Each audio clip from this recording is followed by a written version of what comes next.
All right. Welcome to the Krug Show. We're going NBA draft, post-draft. Actually, only post-round one. Frank Red, Carl Foster. We invited Danny, maybe even Cy.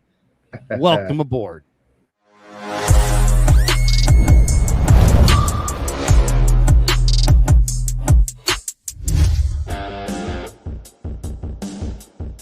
Off and running Tuesday night, NBA draft night, one of my favorite sports nights of the year. Round one is in the books. AJ DeBonsa went to the Wizards. Aaron Peterson went to the Jazz. Cam Boozer went to Memphis. And that's how this thing got rolling. The Warriors did make a pick at 11. We'll talk about that. Yaxel, Lindberg. But welcome to the Krug Show. And, of course, we're brought to you by Pig and a Pickle, the best barbecue in all of Northern California. Is Pig and a Pickle. Check them out. They're in Emeryville. They're in Corte Madera. Soon to open, by the way, in Petaluma. So thanks to Damon and Mary for being proud sponsors of the Krug Show. Also, thank you to Prize Picks. The Krug Show always presented by Prize Picks, America's #1 sports picks app. We'll do a lineup later tonight. Prize Picks is super simple. You just pick more or less on player stats or game outcomes. You build your lineup. It's available in most states, including this one at California. If you haven't checked it out yet, use code HMA. When you play $5, you get $50 in lineups, and it will happen instantly. And thank you as well to Novato Chevrolet. If I buy a Chevrolet, I'm buying it from Novato Chevrolet. That's right. Voted top car dealership by Carfax. Family owned. The owner, Gus, is a personal friend of mine. Friendly staff, huge selection, easy financing options for everyone. Bay Area's EV headquarters. Once again, when I buy a Chevrolet, I buy it only from Novato Chevrolet.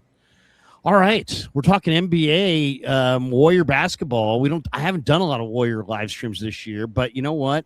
The Warriors really, it was not a team that excited me, but draft night always gets me going, and they split it up, guys. It used to be a Thursday night, rounds 1 and 2 together. Now it's a Tuesday/Wednesday. I didn't realize. I was waiting for round 2 to get going, and they're like, "Oh, we'll see you tomorrow." So, they're trying to steal from the NFL, who, they do the round 1 on Thursday, round 2 and 3 on Friday, rounds 4 through 7 on Saturday. The NBA's got a 2-round draft, and they're doing 1 tonight, 1 tomorrow. But the Warriors did pick Yaxel Lendeborg. And why don't we go around the room and just talk a little bit? I mean, I don't know where you guys are coming from and who you were advocating. I put out a tweet about a month ago, maybe 2 months ago, just saying when I saw the Warriors had the lottery pick and they had the 11th pick, and I'm looking at it and I'm like, hey, look, Yaxel Lindberg is projected to go 13. He's a really nice player. He's getting nothing but better. I wouldn't overthink this. I would take Yaxel Lindberg. And then I started watching more and more of the draft prospects and doing all the deep dives. And I got to be honest, I really fell in love with the Spanish center on Lendeborg's team, Adai Mara. Just the skill, he's a rim protector. He's a stretch 5. He's in a conference that has Wemby. He's your match to Wemby. Aren't that many guys that can pass like this guy can pass. So I was kind of hoping they would go with Adai Mara. He went next, believe it or not, I believe, to OKC. There was a lot of talk that the Warriors like Sturts. He went in the first round as well. We'll get into round 2, guys. There was 2 guys I was looking for in round 2. One was Alex Caravan from Connecticut, who I really think is a smart player. But he just went at the end of the first round or near the end of the first round to the Cavs. The guy that I really love for tomorrow night is Toby Lawal from Vatek, who's just a ridiculous 45.5-inch, runner, 6'8", 215-pound, kind of 3-4, probably more of a 4 because he doesn't have a lot of 3 game, but he's got ridiculous vertical. So, guys, let's talk a little bit about what you thought before we get into Lendeborg. Just what jumped out at you overall about tonight's NBA draft. Great to see both of you. Well, I'm going to let Red go ahead. There was a couple of things that I know bit his appetite, and I definitely had some thoughts, Larry. Oh, I know you do. But go ahead, Frank. What jumped out to you about the first round of tonight's NBA draft? Well, I mean, historically, there's all these innuendos and rumors about how the NBA operates in terms of like the warm envelopes and all that type of stuff. We're way past the warm envelopes, but I thought what was interesting tonight is how what we expected to happen, it actually did happen, regardless of how they got there. The Sacramento Kings, if they had the number one pick in terms of need, they would have drafted Darius Acuff Jr. They stood pat. Scott Perry did not make any moves. He stood at number 7. They got the player that they wanted, which was kind of interesting. The Golden State Warriors, if you look at all of the players in college, you mentioned 2 of the players that were high on their list, Ade Mara and Yaxel Lindenberg. The other player was Kareem Lopez, who they also liked. The Warriors stood pat, and oh, by the way, they got the player that they wanted. So I love the theater surrounding the NBA. There's a lot of talent within this draft, but I think the Sacramento Kings and the Golden State Warriors are 2 other teams that definitely accomplished what they wanted to accomplish by drafting the players they got. What do you think, Carl? Give me your quick takeaway on the draft and any angle on it, really. Well, there were 2 things. One, there was the battle at the top.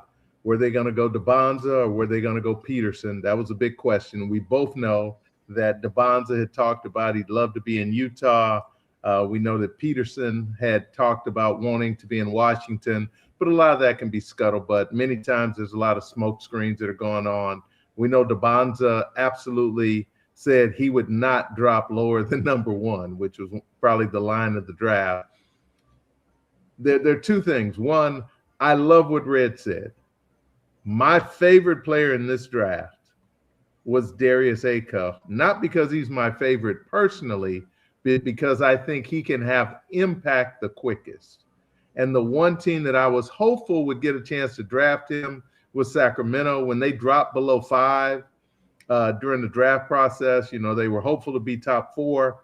I thought it could be a stretch, but the beautiful thing is there's always somebody who falls in love, and that was Brooklyn falling in love with the Louisville kid, Mikael Brown Jr. That left Darius Acuff for Sacramento. He already has a relationship with Scott Perry and his family, and so it was perfect timing. I think the Kings had an incredible draft in that regard. They also got a guy later in the draft that I think is going to have a chance to make their roster. Relative to the Warriors, if you're looking at Yaxel, and you know basketball and you've seen the guy play, he is a true basketball player. He's hard-nosed, he's tough, he's smart, he's versatile, he's physical, and he's mature personally. You couldn't ask for a better pick for the Golden State Warriors. I like Mara. Mara's got a chance over time to have an impact in the league.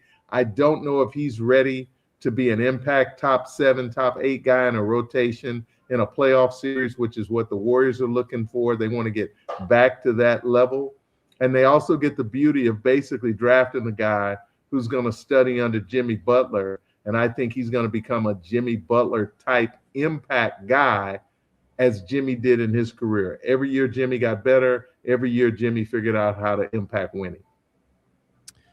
Lendeborg, it's funny. A lot of people were down on Lendeborg when I first put it out there about a month ago, whatever it was, 6 weeks ago. Hey, don't overthink this, Warriors. Just draft Yaxel Lendeborg. A lot of people were like, no, Krug, no. That guy's a senior and low upside and all this stuff. And I get that because, the top whatever number of picks in this draft were collegiate freshmen. And, we all know that as the NBA, draft has evolved through the years, they've had different, emphasis, right? Sometimes they were high school players, and then those guys went really, really high generally.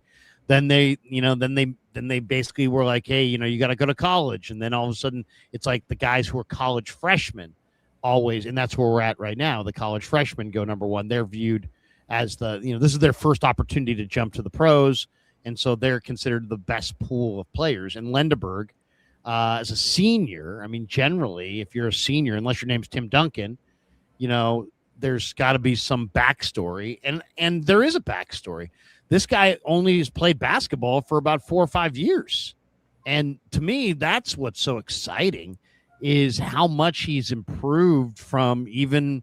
I saw him at UAB, and he was quite a bit better with the Wolverines. Now, if you watched him in the tourney and you watched him in the Final Four, and you don't like the pick, I would say go watch him on YouTube, because the guy that I saw in the Final Four was a shell of the guy himself. I mean, he must have had like 3 different injuries that were weighing him down.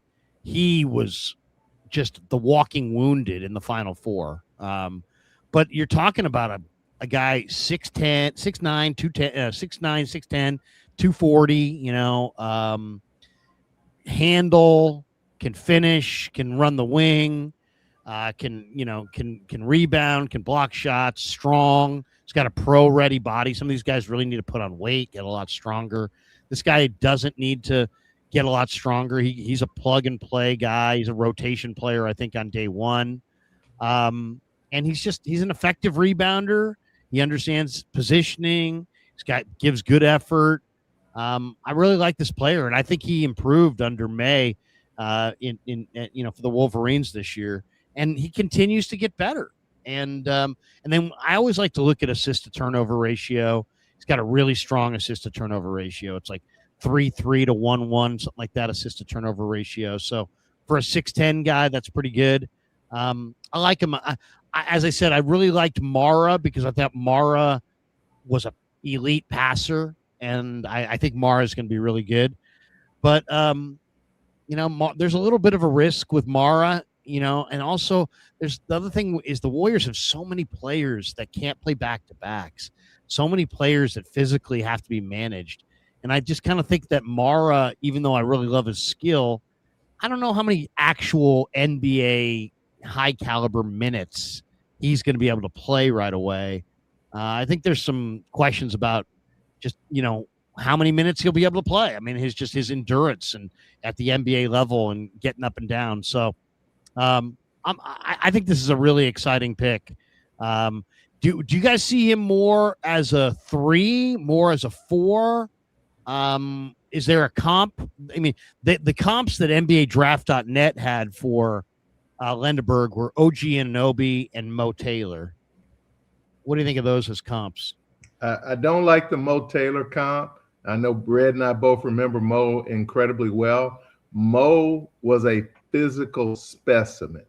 We're talking about the Michigan Mo Taylor, played for the Clips, right? Yes. Yeah. He had explosive activity level, but he didn't have high basketball IQ. He wasn't a great defender. He was really focused on the offensive end.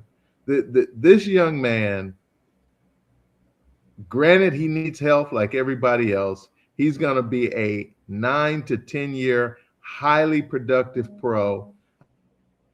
I think his floor is somebody like Jeff Green, who originally went to OKC, ended up playing for a little bit of everybody. And his ceiling, I think, is being a bigger, stronger version of Jimmy Butler, a guy who just lives in the gym, is professional, knows the scouting report, shows up for planes on time, shows up for everything on time. He's just going to feed off the veterans in terms of Draymond Green and Jimmy Butler, and I think he's going to be an amazing fitting. You're zapping out there for a sec. Maybe we'll give you a sec there. Red, there's no question that the guy took a major step forward this last year as a perimeter shooter. He made 37% on threes on pretty high volume. I mean, 61 of 163. He more than doubled his attempts from the previous season from beyond the arc and still shot, 37.4%. I really like Lendeborg. I think he's got a well-rounded game. What do you see with him, Red? Is he more of a face-up? Is his offensive game more as a stretch player? Is he more of a face-up shooter? He doesn't seem like he's got like a real refined back to the basket, drop step game or anything like that. I mean, right now, he's flashed as a facing the basket type of player because that was the offense that he played in. But yet, in his first league, he led the league in rebounding. So he feels comfortable playing on the interior. I'm going to go back a little further. I got 2 names for you. Okay. He actually reminds me of Marcus Johnson, and he reminds me of Clark Kellogg. The difference is he's actually a better shooter than both of those guys. But He can navigate the basketball from the perimeter and get to the basket and get to the paint and really explode. This guy is a top 5 to top 7 pick. The Warriors really, really got lucky, I think, in this particular year. The other thing I like about him is when you're 24, and I'll use my guy Mario Ellie as an example, good friend of mine. Here's the thing. This guy knows that he only has X amount of time to get to the second contract, right? So he's going to come in. He's going to be a great student for Kerr. He's going to be, he won't have rabbit ears. He's going to come in and do whatever they want him to do. He's going to play extremely hard. He's going to be compatible with Draymond Green because Draymond Green likes to check the temperature of players on the team to see where they are. He's going to be very competitive with Draymond and Guy Santos. So I love the energy that he's going to bring. His skill level is so much higher than Guy Santos. So they're going to be able to utilize him and do a lot more. You ask what forward position? He can play 3 or 4. He can even play small ball 5. So the versatility that he has offensively, the toughness that he has in rebounding, and just the fluidity of his body, I think they got the perfect player for them this year. And Larry, one last point on Yaxel. Yeah. Consider the fact that for the first 3, maybe 4 months of the season, early or late October, November, December, and probably into January, you're not going to probably have access to Jimmy Butler on the floor. That's a good point. You've got Jimmy Butler getting his body ready to make a second half appearance and be able to be ready for a stretch run. So Yaxel's going to have a great runway early in the season. We know guys like Guy Santos fill in gaps. They're very smart players. He found a way to be a contributor. He found a way to be an 11 to 15 point a game scorer himself if he gets enough minutes. Now you bring Yaxel into that mix. You're bringing a bigger, stronger version. And I love what Red said. We know how Steve operates in the last 8 minutes of a basketball game. He's looking for who's going to get in towards the middle of the fourth quarter and who can he trust in those last 5 minutes of the fourth. Yaxel will get some opportunities to be in that mix as long as he's picking up all the systemic things that they do, all of the reads, all of the defensive rotations and coverages. And I got a feeling he's mature enough to be able to do that. I expect he's going to have more impact than some of these younger guys that are picked between, let's say, pick number 5 and pick number 10, not because they may not long-term be highly productive players, but he's already ready to show up on an NBA floor ready to go. He doesn't have to get to training table to be strong enough and tough enough to be on the floor. Yeah, no, that's a great point. NBA body all the way. Very competitive guy. I love that. Very tough. I'll tell you the thing that made me really love Lendeborg is there you see guys that haven't played a lot of basketball, right? And you have a certain feeling for what they're going to look like on the floor when a guy only played 1 year of high school or something, you know what I mean? Or 2 years of high school. You have a certain, I mean, you guys have worked with youth players before, so you've seen all the different levels of basketball. When a guy has played the game for only 4 or 5 years, you're expecting a level of kind of a lower level of game and a lower understanding of the game and kind of less instinctive play. And yet when you watch Lendeborg, he kind of comes across, he's really a contradiction. He has barely played, and yet he's got a real natural feel. I mean, you can see the feel that he has for this game. And to me, that's the most exciting part, because when you know how little ball he's played, and then you see what kind of feel he demonstrates, and he's done it. This guy has produced at every step of the way. He produced on the JUCO level, then he produced in the AAC, then he produced in the Big Ten, and the guy at every level got better, even though the competition got better.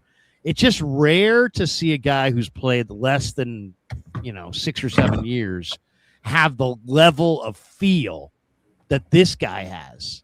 And so to me, that's the trait that makes me go, you know what, super special, because this guy has a feel of somebody who's played for a long time and has advanced feel, and yet he's played for such a short amount of time. You almost have to kind of like double check that after a while. So that's what stands out to me, guys. I mean, he looks really natural, and that's crazy considering how little he's played. And I'll give you one other point, and Red, I'd love for you to touch on this because I know you think in this way. I want you to think about who made the pick one pick ahead of him, the Dallas Mavericks. We know who their GM is. He's got a championship trophy in his trophy case. We know that he's come to the Dallas Mavericks. He's now in a position to be able to look over the draft. They have a brand new coach who comes from Michigan. 3 of his guys get drafted in the first 15. They literally almost went 1, 2, 3 in a row. He took the player who does not do the kind of things that a Cooper Flagg does. Cooper's a significantly more athletic wing forward type player than Yaxel, but they're very similar in that they both can defend. They both can make a play with the ball in their hands. They both will be great cutters in this league. They're going to be high IQ guys. He took a guy in Morez that does different things so that he could complement, or that they could complement what they had, whereas the Warriors took a guy who perfectly fits as a complement in a place where they have a high need. Somebody who can play small forward, play some power forward, play a little bit of small ball 5 in certain situations, and gives them another ball handler and decision maker.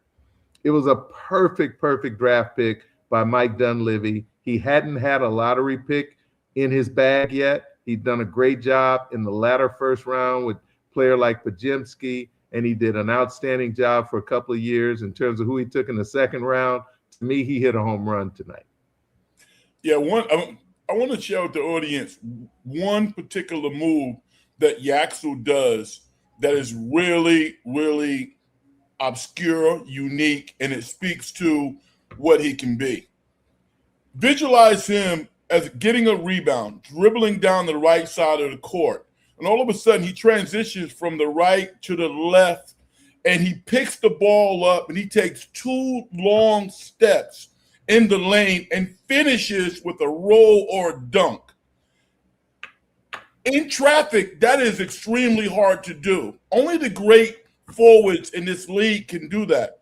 This guy does small forward stuff, but he plays like a big guy. And it's interesting, Larry, you talked about how little experience that he has. Some guys are just naturally gifted, kind of like Bo Jackson. You know, it's like, what, baseball? What's baseball? What do I have to do? Swing the bat? Okay, I can do that. You know, it's that type of mentality. So I meticulously watch Yaxel. And I'm going to tell you something. I don't know any facet of the game that he has not distinguished himself in. So I'm not going to overhype him. But when you look at the 11th pick, he's ready to go. I actually like the fact that he's 24 years old. I like that. Okay, here's a picture of it right now. Yeah, I'll take the volume down, but I can play the highlight reel so you can see him a little bit here. That's the move. You know how hard that is? That's the move right there. Larry, you're a great producer, man. Well, I saw you talking about him. I'm like, we can probably find some highlights. I mean, it's a nice block right there. This is a power forward. Yeah. You know, I mean, this dude is. Listen. If he matches up against, that's a nice move. If he matches up against on the baseline there. If he matches up against AJ DeBonsa, this guy is a man.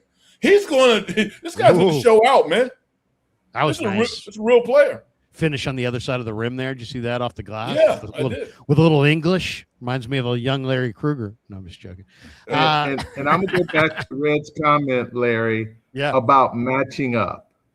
The one thing you notice when you watch DeBonza, who maybe weighs about 215, maybe 217 on a good day, he can physically impose his will and his verticality, and then he's a really good shot maker. But if he gets touched by Yaxel physically, he doesn't move that body. He doesn't get that easy shot. We're talking about a guy who, now that he's going to be healthy by training camp, he's going to be able to do some stuff in there. And remember, their system is designed for versatility. Guys like Iguodala, Draymond Green in his peak, tremendously versatile. You know, Klay Thompson had versatility. Just look at what Steve Kerr does with Guy Santos, who uses a lot of savvy and a lot of footwork. This guy's got a chance to really have an impact on winning. It's not about how beautiful you look. It's about, can you bring value to help your franchise get wins? And this guy, as you can see, can pull that off. Yeah. And you know, you're seeing him attack from a lot of different angles. You talk about a big man. What I also love is just, you know, this is a very competitive guy. You know, very competitive guy. And that's what you want to win over Draymond Green, you know, just be a very competitive player.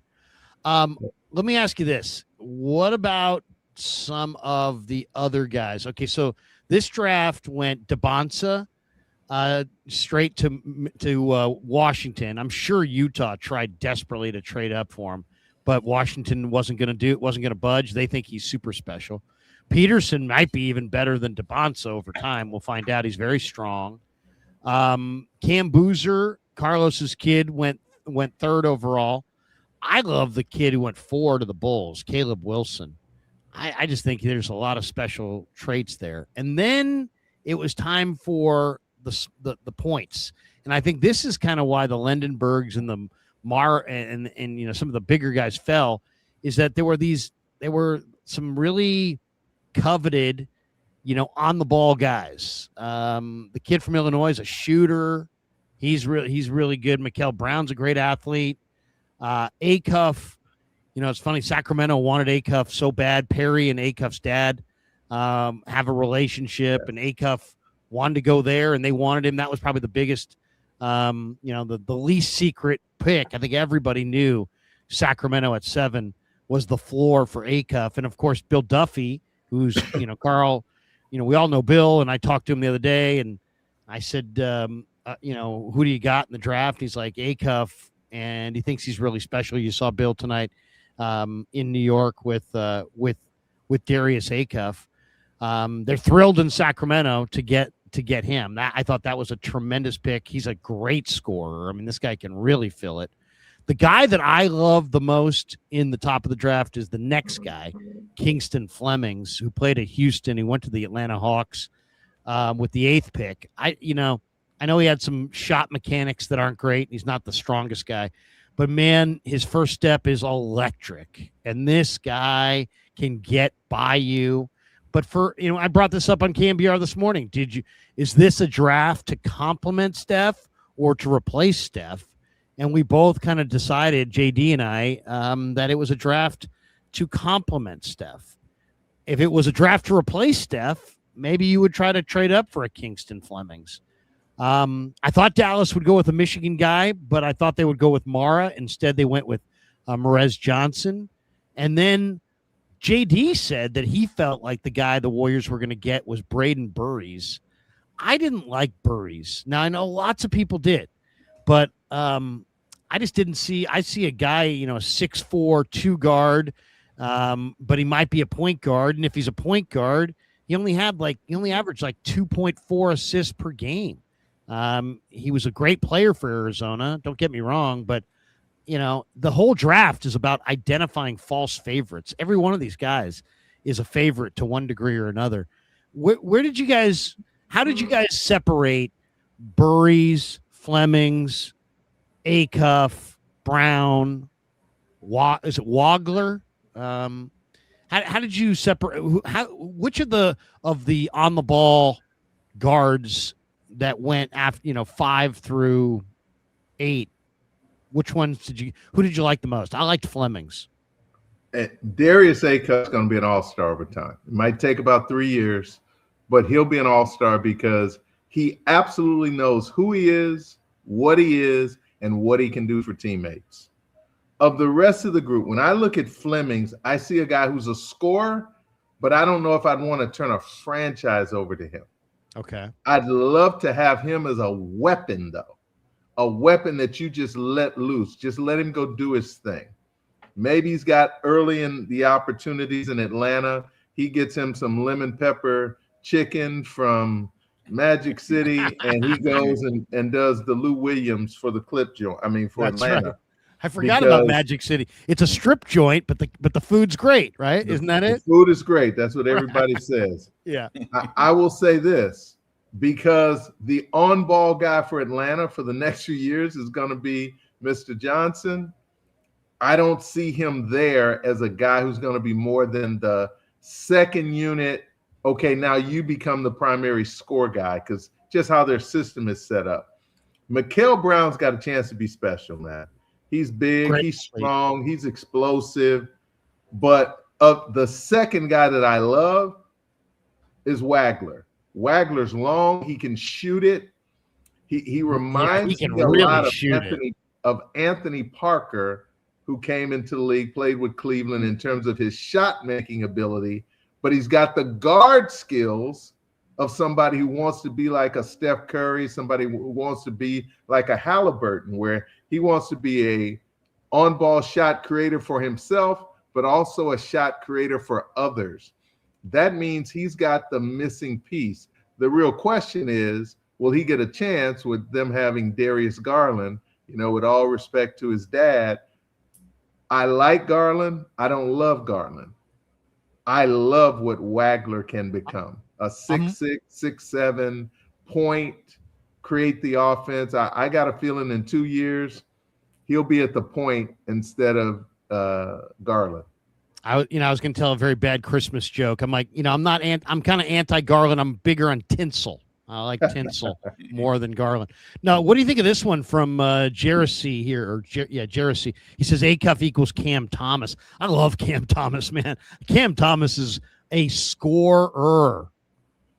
It's very clear that young man did not watch any of the Alabama games. He's capable of getting 50. He's just as capable of having 15 assists. He really does a great job of doing both items really well, and that is unique. And he operates as a professional, meaning he's going to be the guy who's going to lead the franchise in work ethic in Sacramento. Let me say this. I like all of those guys for different reasons. Okay. Now, Wagler, I think maybe that the Clippers probably liked Mikael Brown Jr. more, but they didn't want to eat $100 million hamburger, which is what they would have had to do with Darius Garland there. So they said to themselves, well, who can play with Darius? Wagler can play with him. Yeah. Wagler is an efficient point guard, but he's an efficient basketball player, and he's going to be receptive to coaching. At Illinois, he played in a pro system, so he's not one-dimensional at all. So I think that they kind of swallowed a little bit with him for financial reasons, knowing that he was going to be a good player. He's a dog, too. He looks like a little kid, but he's a dog. Okay, well, I got to see that because I want to see it. I'm hoping, because sometimes, like Stephen Curry, listen, if you watch Stephen Curry in college, Stephen Curry was an assassin in college. And I need to see that from Wagler. People look at Stephen, cute Stephen. No. Stephen Curry will rip your tongue out, even when he was at Davidson. He had that mentality. With regards to A-Cup Jr., A-Cup Jr. is a 3-level scorer. Cam Thomas is a 1-level scorer. This guy is not only going to get it done, he's Detroit tough. This is a dog, man.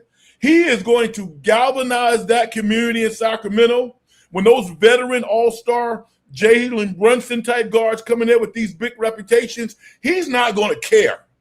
He's going to be, let's strap it up. Kingston Fleming, I have to convince myself that he was what I think he is. I watch a lot of tape on him. He's not a dynamic personality, but he reminds me a little bit of Tony Parker. Like Foss said, his first step is crazy. Yeah, it's great. Yeah, he can beat anybody on that first step. That's what I saw. He's a It reminds me a little bit. I mean, granted, different body type, but reminds me a little bit of when Gilbert Arenas came out of Yes, Arizona, absolutely. and he just had that step. Remember in the national semis, guys, against Jason Richardson and Michigan State, how many passes Gilbert Arenas stole in that game and finished? I mean, it was amazing. Gilbert Arenas would have been an absolute all-pro corner. I mean, his first step is amazing. God. And this guy, Flemings, is like that. He's a blur. He's going by you. But you got to think about two things, Larry, and this is the shot hardest is a little iffy. This is the hardest part of the draft for the average fan, not someone who's into roster creation or who spends a lot of time talking to coaches of the game at that level or even high-level college coaches. When you think of Kingston Fleming, who would he be on the floor with where he'd really get the opportunity to separate and do his thing early in his career? Let's just say the first half of the season. He's got to be on the floor with second unit guys. He's got to be on the floor with guys that can spot up because he's not necessarily a great deep ball shooter, although he'll throw it in the ocean, but he's going to be able to get to the basket. That's a perfect second unit. Our primary scoring options are off the floor. Our top two guys, okay, now go do your work. Darius Acuff doesn't have to fit into a box like that. Now, Mikael Brown is going to be able to ball out, as my boy Big Frank would say, because he's in a place where although they drafted, 4 guards last year, he's going to get his chance to do his thing. And for somebody to compare him to Cam Thomas, it means they didn't see Cam Thomas in college or in the pros very much. And if they did, they're not looking at the right thing. A guy who can play at 3 levels is very different, as Red said, than a guy who really does his scoring from 1 level and is more of a gunner than a floor general. Yeah, I mean, I think the guy was just saying explosive bucket getter. You know, in a broad sense, I can see the comparison. No, I totally understand what you guys are saying. What do you think of this comment from Jacob Gordon? I didn't realize this, but when Caravan went to the Cavs at the end of the first round, he got rerouted to Sacramento. Yes, this I like 2 players in round 2. This guy was one of them. This is a 6'8" small forward who can really shoot the ball and has played a lot of.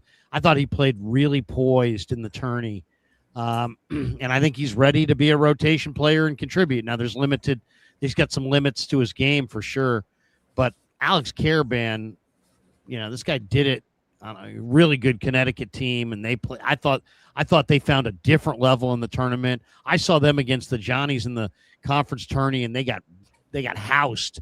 And I'm like, forget Connecticut. You can flush them. And instead, Terrace, what's Terrace's last name? You mean the big kid? That's big one kid. Of Red's favorites. I'm sure like he's hoping he'll find his way into New York at some level. What's his name? Terrace Reed. Right. So they had Terrace Reed, but I mean, Reed was awesome inside, but Caravan was making a lot of smart plays on the perimeter. I like that addition for Sacramento. I'm sure they've got some old Peja film that they can show him and maybe run some sets. He's going to have a chance to be a player because the guy's a flat-out winner. And winners find ways to be on rosters. They find ways over time to get to the floor, and then they figure out how you can put yourself in position to be successful. I mean, we just saw the young man in Phoenix who nobody thought was an NBA player turn himself into an NBA player because he knows how to play. And the way the game is played now, where there's so much pace and space, if you understand how to make the next pass, you understand how to move without the basketball, and you can knock down consistent shots from a flat space, you're going to be on a roster and you're going to find your way into the game at least for 10 to 15 minutes a night. You're talking about Colin Gillespie. No question. And Alex Caravan is one of my favorite players. He was probably my second favorite player behind Acuff Jr. this year. And I'm going to tell you why, because his mental toughness, and that's really what professional basketball is. I mean, high school and college is more about talent. And then all of a sudden you find yourself in a pro environment where it's like taking a written test. You got to do things the right way consistently. And that's Caravan. And one of the things he can do, like Foss said, he's a good standing shooter, great teammate. He's a culture builder. So Yes. I think Sacramento got a guy who they're going to find a way to use. And when some of the more named players are sluggish or they're not playing well, he's gonna flash because he's a winner. He's been doing that his whole life. So I thought that was a great pickup. Yeah. Scott Perry's a great general manager. Yeah, he's doing the a guy great can job. and this guy can shoot, and he's been involved in a lot of winning. No player in the draft has more of a winning pedigree than Caravan. The guy went to 3 Final Fours in 4 seasons at Connecticut. He won 2 national titles. A lot of people think that he was the heart and soul of their team. He's an older guy. He's 23. He's probably going to have some defensive liability moments for sure. But guy's got, he's a shooter. He's 6'8". He's got feel. He's mature. He's going to be a rotation player. He's played a lot of winning basketball. Late first, that's a pretty good pickup. I don't know what they traded to Cleveland to get him, but I did like Caravan. The other guy I love this Toby Lawal from Vatek, who I just think is one of the most, kind of reminds me of Jericho Sims, who had that 45-inch vertical a few years ago. Electric. This guy, Lawal, though, has he makes Jonathan Kuminga look unathletic. This guy is ridiculous. The only guy who matches him is the Carr kid from Michigan State. They're out of this world, and it's not. There's jumping high. Jonathan Kuminga jumps high. These guys jump with power, and power goes through bodies. By the way, I got a feeling Scott Perry might make a phone call Atlanta's way, because if he can find a way to plug Jonathan Kuminga out of Atlanta with them picking up Wiggins, he might be able to finally get the guy he was looking for a while. Wow, that would be nice. I'd love to see Kuminga in Sacramento, especially all the dialogue. Let's share the screen, because there seems to be this thing going around on the internet that Lakeup and Dunleavy didn't see eye to eye. We'll play this first, and then we'll let you hear Dunleavy. Here's a close-up of Dunleavy and Lakeup inside the war room.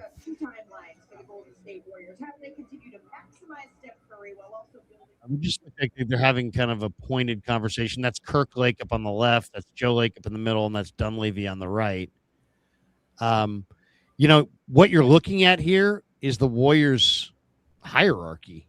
And this,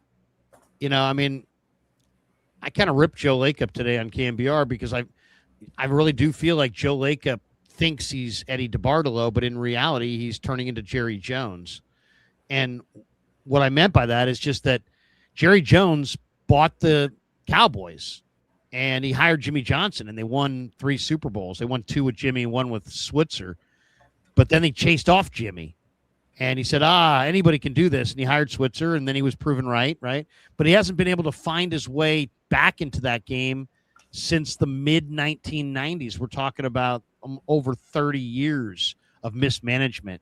And Joe Lakeup bought a team that had Steph Curry and Draymond Green and Klay Thompson and those guys. They pretty much had that whole core. And then they went on and won. And I think Joe, definitely deserves credit for a lot of things, including the arena. But he didn't draft, somebody had to tell Dell and Steph, we don't care that you don't want to be here. We're drafting you anyway. And those people were Don Nelson and Larry Riley.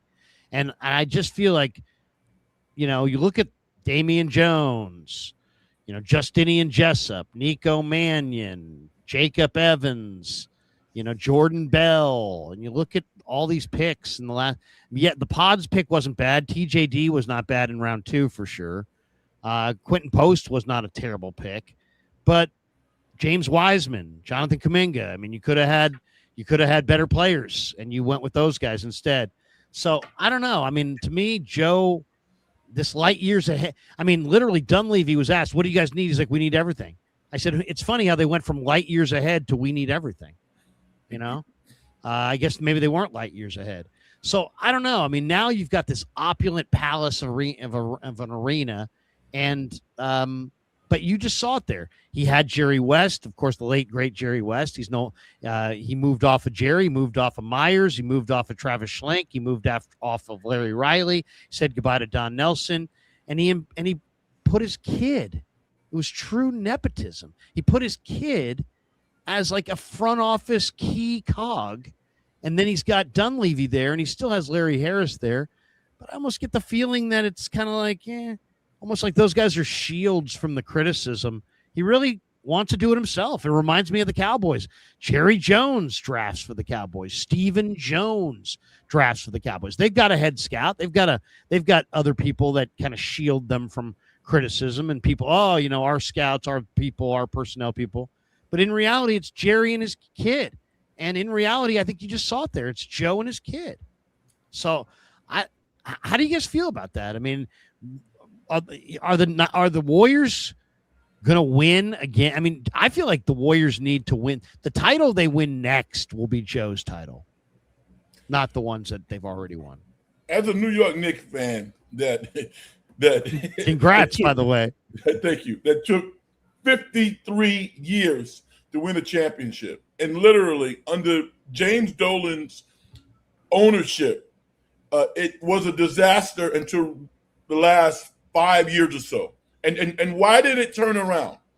Because he finally said, you know what?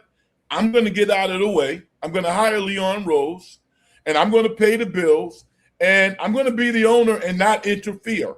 And Leon Rose took some awkward paths. He goes out and get a guy who's famous in youth basketball and Worldwide West. That works out. He goes out and gets other people and builds relationships. And slowly but surely, the Knicks evolved into a championship caliber team. I don't like to see owners kind of getting in the way of people that they hire, because ultimately Dunleavy Jr. is going to be fired if it doesn't work out. That's okay. But let him do his job. We don't know what that interaction was about, but Joe has certainly made public comments that would intimate that he thinks that he kind of knows what he's talking about doing in the management and acquisition part of basketball. If that's the case, then name yourself the general manager, so when fans get upset or they want to praise you, they have somebody to point to. But don't I don't know what he was talking about with Dunleavy Jr., but it does seem like he's kind of nudging into that area. And I am going to make some assumptions, but I don't think that Bob Myers would ever work in a situation like that, personally. I think that was part of why it was probably time for him to go, because he's actually working in basketball again right now. Well, here's the one thing we know. Winning is hard. Finding the perfect mix is hard. Trying to be perfect is impossible. What Joe Lacob has built is something that didn't exist here for 20 years. The challenge, once you build something great, people want it to last forever. I go back and look at this.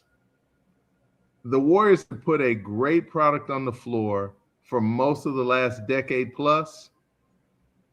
They've hit a point where they're in an inflection point of wanting to still be relevant and successful, and at the same time having to think beyond that.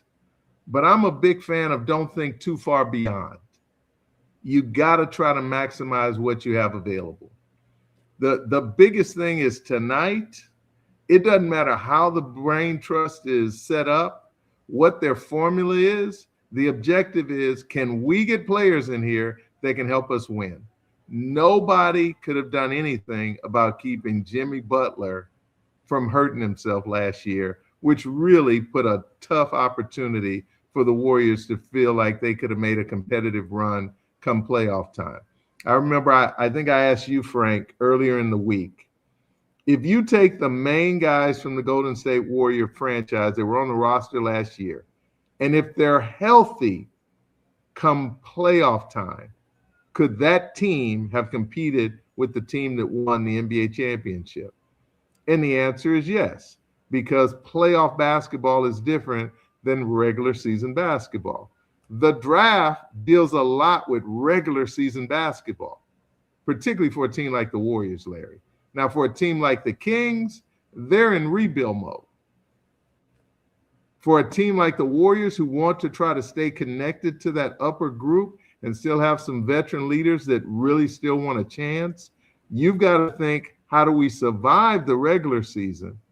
And how do we have enough pieces where when it gets to winning 16 games, we feel like we can get in a matchup and win a series? So I don't over concern myself, because as fans, it gets real easy to feel like you can make the perfect picks, but it's hard, man. It's really hard. My whole thing is I just didn't want to see the Warriors go old. I mean, there was talk about, hey, maybe they would trade the 11th pick to the Clippers with Jimmy Butler for Kawhi Leonard. It's like, what are we trying to corner the market on guys that can't play back-to-backs? Are you literally going to wave the white flag on every single back-to-back? I mean, count the number of guys on this team that don't play back-to-backs. Al Horford, no back-to-backs. Draymond, no back-to-backs. Steph's not going to play back-to-backs. I mean, if you added another guy that couldn't play back-to-backs, to me, that was the biggest no. Porzingis can't play back-to-backs. Who's that?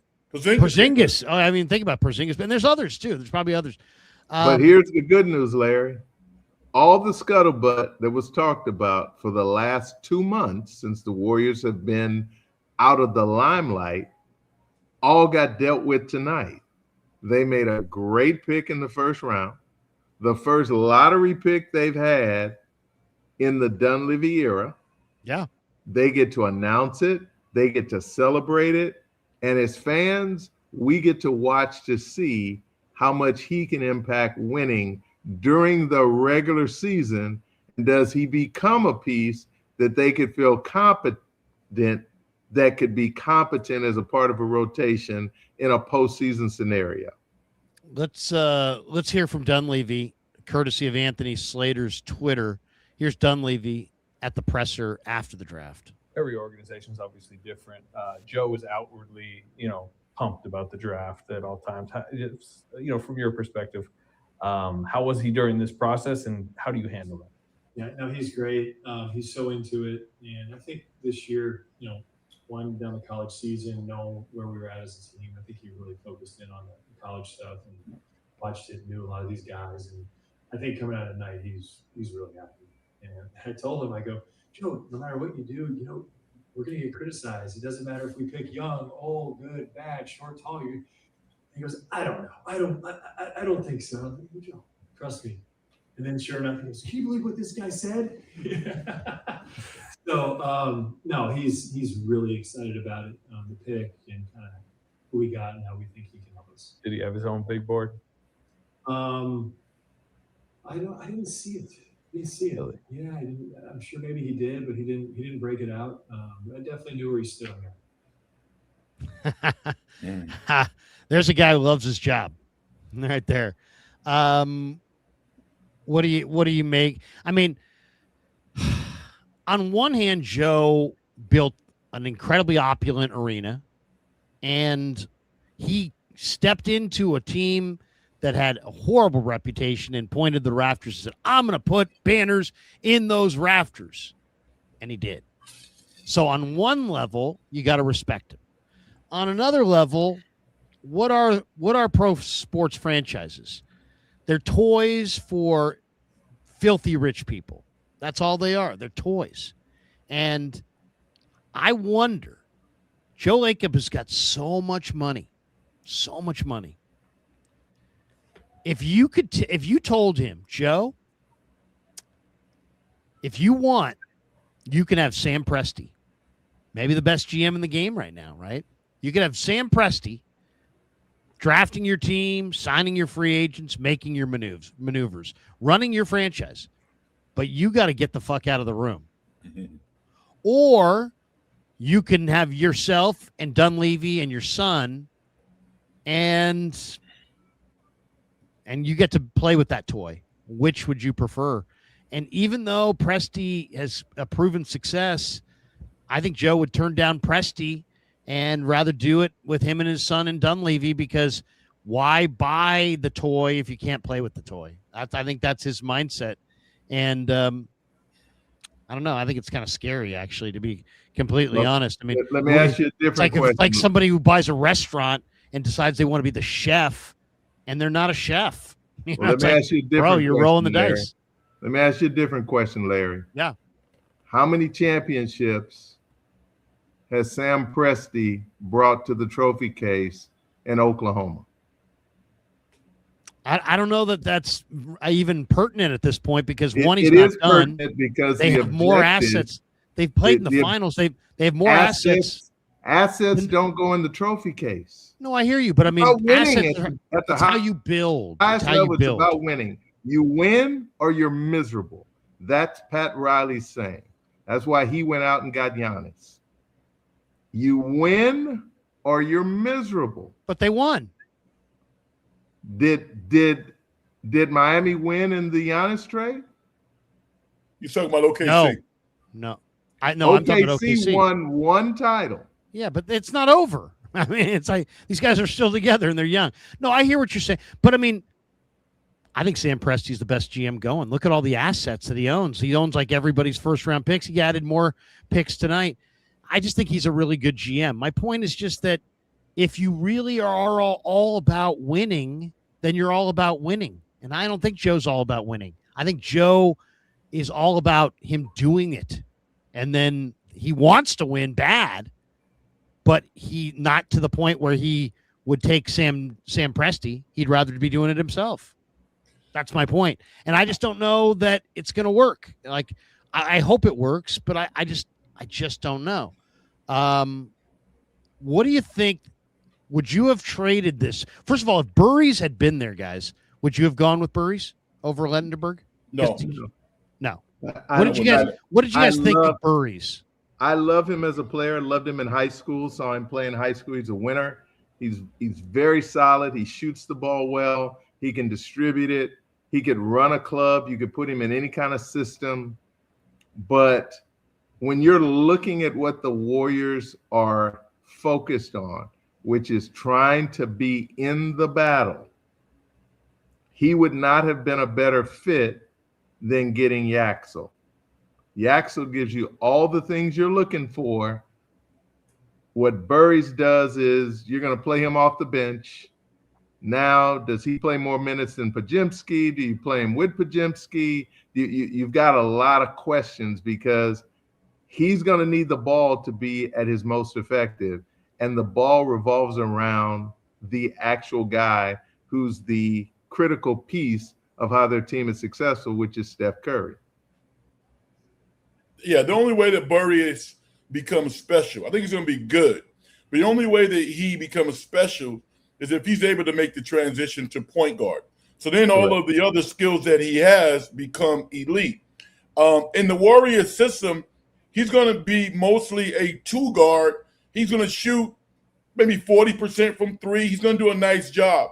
But the NBA, those guys who play those positions are athletic freaks.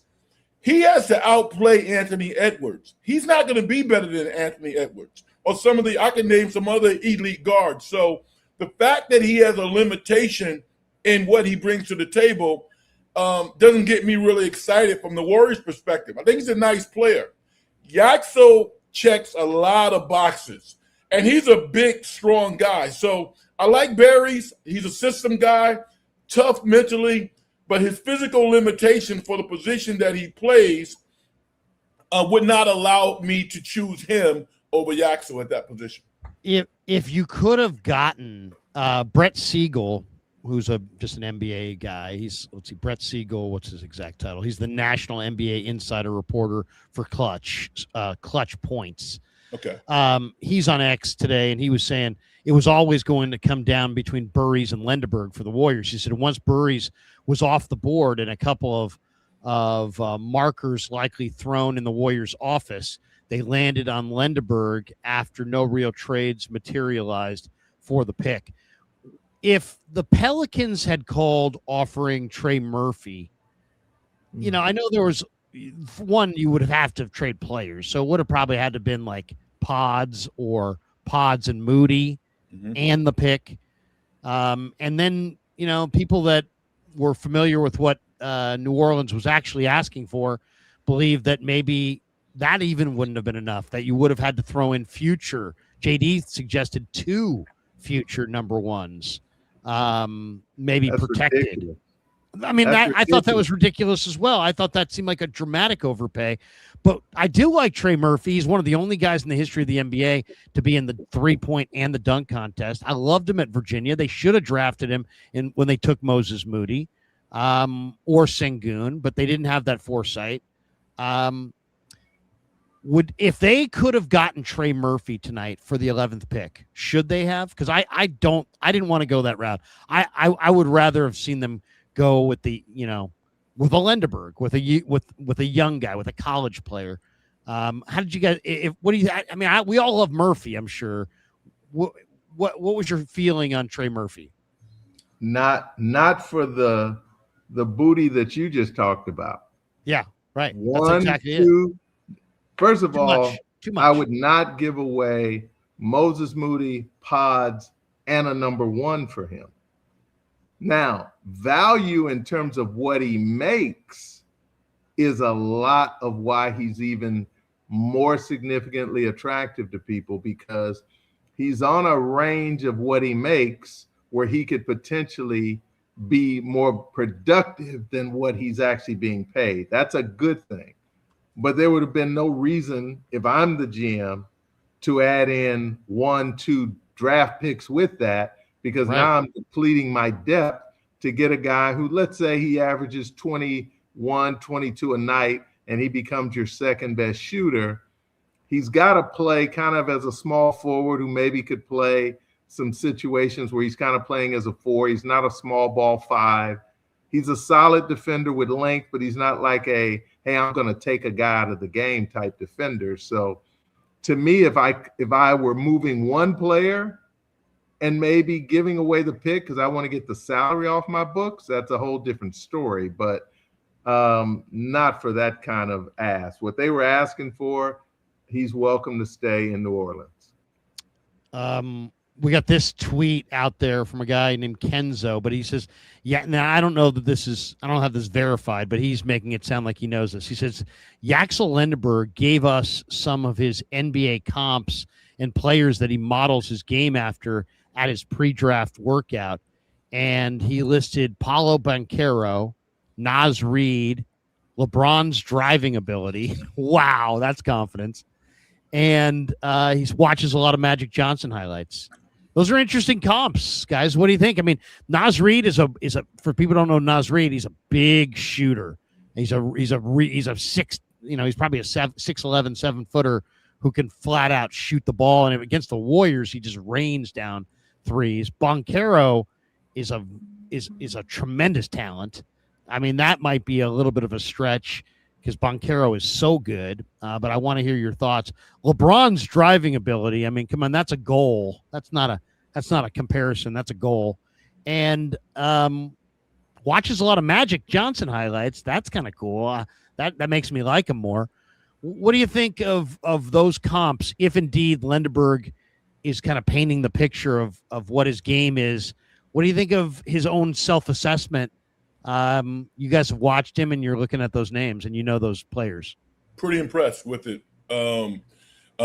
Because what he is actually describing is nuance. He didn't actually articulate what he's seeing. He's watching it, but he's talking about nuance. Nuance is like the highlight that you showed, Larry, dribbling the basketball and going from right to left in traffic. Going from left to right in traffic, avoiding defenders, and finishing with a layup or a dunk. I want to go back to Troy Murphy for a second. I would not do that. First of all, I mean, Troy Murphy, he hasn't really impacted winning in New Orleans. Is he a good player? Yes, he's a good player. But if you're going to play him at 3, he doesn't have the ball handling skills to negotiate defenders who are right in front of him. He's a straight line driver, and he's kind of a 3-point shooter. But at that position, I want somebody who has a little bit more nuance and diversity in his game. I don't know if Yaxel can get to the Paul Pierce type stage, but I like what I see from him, and listening to what he thinks his comps are, I like him even more because all of those guys are avoiders of charges. You know, they see guys in front of them and they have answers to get to the ultimate goal. So I like those comps. I mean, I can't blame him for being so young that he doesn't have more. But when you start watching Magic Johnson, who else did he watch? He watched Banchero. Naz Reid. I think the Naz Reid is I see a lot of Naz Reid there. I mean, Naz Reid's a little bit more limited athletically than Lendeborg. But as far as a big man who can really shoot the ball with range, right. And is can trail the break and rain down some shots. And even something a little bit about his shot kind of reminds me of Naz Reid. Lendeborg, Dalton Johnson put this one out on Twitter. He says, Yaxel Lendeborg combine measurements, 6'8" and 3/4 inches, 241 pounds, 7'3" and 1/4 inch wingspan. He said the guys that have those same measurements, OG Anunoby, Pascal Siakam, Aaron Gordon, Al Horford. I think of that group, I would say I don't think he's the high riser that a young Aaron Gordon was. Aaron Gordon was one of the great dunkers in the history of the NBA. But I kind of do think that the game that Gordon has evolved into is very similar to the game that Lendeborg will evolve into. And how do you guys see those four guys? Who do you think's the best comp of those are just the body comp, really.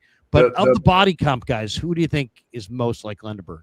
The thing that's interesting, and I'm gonna kind of merge what you just asked with what Frank just said. Trey Murphy has great length, really good size, and some pretty good numbers. You know, he averaged over 21 points a game, shot about 46% over the last 2 seasons from the floor, about 37% from three. Those are not ridiculous numbers as a wing, and his teams don't win. And it's not like he's on the all-defensive team. So that says if I can get a guy who can bring some offensive capability, who brings some defensive versatility, and maybe he adds an element of winning, I'm going to look at Pascal Siakam. When I think of the Pascal that was there coming out of New Mexico State, I remember him as a freshman, and I look at the player he became, and if you look at the length of their wingspan, it's identical. That tells me that Yaxel has huge hands, a super long body for his size, and then the density of the 240 pounds is comparable to Al Horford, who plays the post, and yet he's longer than Al, and he's a little taller than Al. That tells me this is a guy who brings a lot to the table. I love how OG Anunoby plays. OG, and I know, Red, you love him personally, being a Knicks fan. He loves him forever after that tip in. He brings the physicality of a 4, the density that allows him to be able to do what Carmelo Anthony used to do, which is just monster guys and go and dunk right in their mouth. And yet Yaxel is 2 3/4 inches taller than him, or 2.5 inches taller. So if you plug him in, and I'm gonna go back to his own comparison. Can you put up his comparisons again so the viewers can see it? The comparison. Okay, hold on a second. And Red, you hit it. It sounds like he's saying something lofty if you just read it. But if you've ever been heavily involved in skill development, Red and I have not only both been involved in it, we've actually worked together in skill development in a lot of cases. And when you deal with young players, you not only get to see what they bring to the table physically, but you get to see how they think they can actually add those elements to their game. When he talks about watching a lot of Magic Johnson tapes, he's seeing himself similar to how Draymond saw himself. Draymond modeled his game of how he would handle catching the basketball and making a plays For others, after his Michigan State Spartan alum older brother in Magic. That's why Draymond is such a good passer and always has been, and he sees plays a play ahead. When you think about driving like LeBron, you made a statement, Larry, but he's seeing it at a deeper level. If you're looking at LeBron as a skill development guy, LeBron attacks on a straight line. LeBron gets a little bit of an edge and he's gone. Think about the Jimmy Butler favorite move. Jab, jab, fake like I'm countering, and go baseline, rip through, and dunk. Yaxel is looking at players' games and he's saying, hey, man, I would love for him to see some Marcus Johnson tape, Frank, because he would probably see a lot of himself in Marcus Johnson, being so nuanced to recognize, looking at film, how I can attack an individual defender. And because he can make that next pass, how I'm going to make that next pass to my shooter that's maybe a drive, a diagonal drive on a 45-degree angle into the lane. I spray it out to a guy on the wing. The guy flashes to go take away the shot from the guy on the wing, and it gets kicked to the corner for a wide open 3-ball by, one of your shooters. That's how Yaxel's looking at himself. So I'm already, just his comparisons tells me a lot about how he approaches the game, which is what I see when I watch it. He looks Suppose he's going to wear number 1. He's going to wear number 1. He wears 23. We know Draymond wears 23. There's no chance Draymond's giving that up. But the Warriors say he's going to wear number 1. That's interesting. What he's going to do is he's going to embody the spirit of guys like Guy Santos, guys like our old Oakland friend. Who's our guy out of Castro Valley, Big Red? Legend for the Golden State Warriors because he came in and brought it, and he also brings that Latin flavor. Juan Toscano Anderson. He's going to embody that kind of role player in a guy who can do a lot more. And I know it sounds like hyperbole. Somebody will say, Carl, Red, you guys just love this guy because he won at Michigan. No, we're looking at what he's going to be able to bring, and he's bringing a 24-year-old's maturity to the table, not a 19-year-old's. I mean, I watch it, and I'm salivating because I can't do it. I know how hard it is. I can do a little bit of it when I was playing, but I can't do the real nuanced stuff that he can do. It's like I know the angle that I should take. He fluidly changes hands, navigates the lane, rises, and dunks over people. I mean, he has a little bit of Karl Malone in his game also.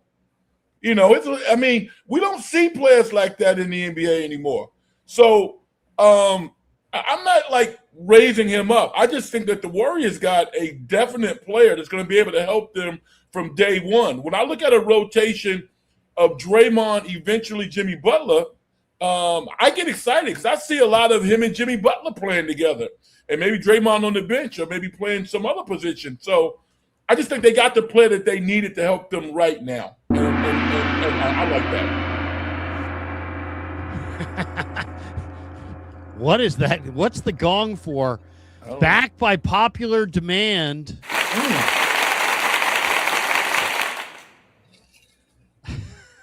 A man who right now could be preparing for the segment. What's this? What? Oh! Yes. All right. What's up, John? There's a lot of smoke. Look at that. It's fog. You can't handle all. You don't want all that smoke. Oh.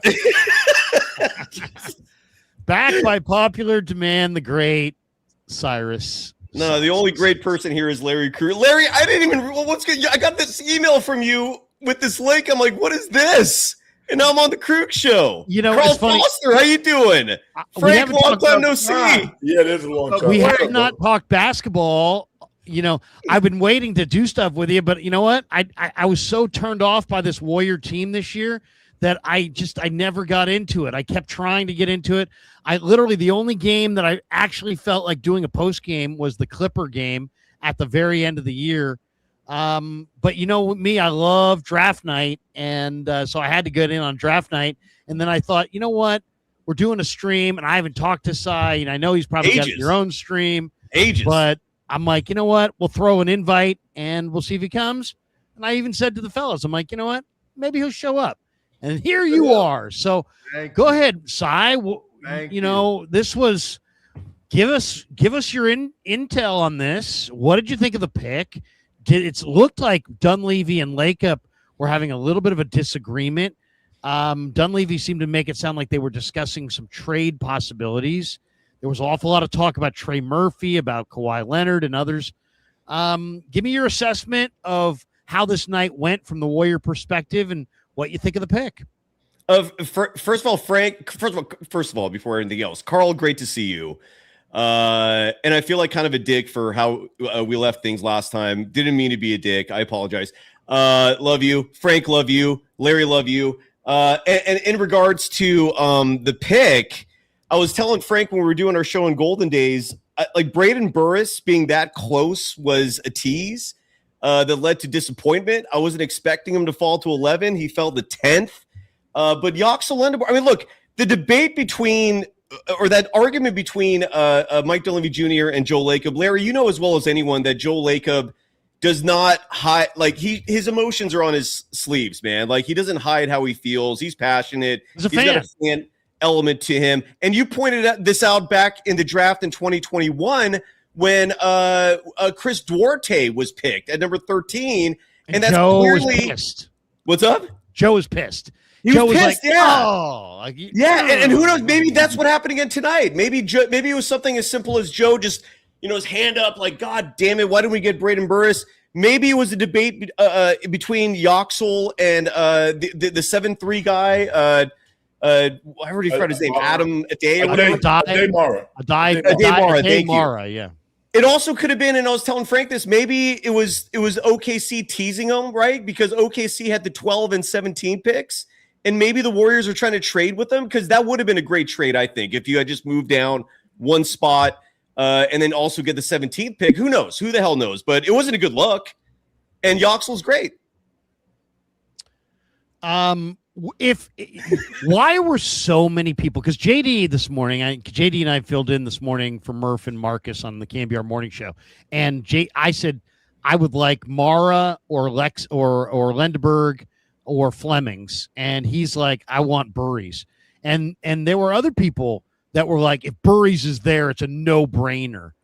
What I saw Burries as a 6'4" point guard, but he only averaged 2.5 assists per game. So I mean, to me, it's a big stretch to think that a guy who wasn't a point guard in college is going to come in and be a point guard in the NBA, but you never know. He played it young, Larry. Yeah, what do you think of Burries? I mean, he was great for Arizona. There's no question he was great for Arizona.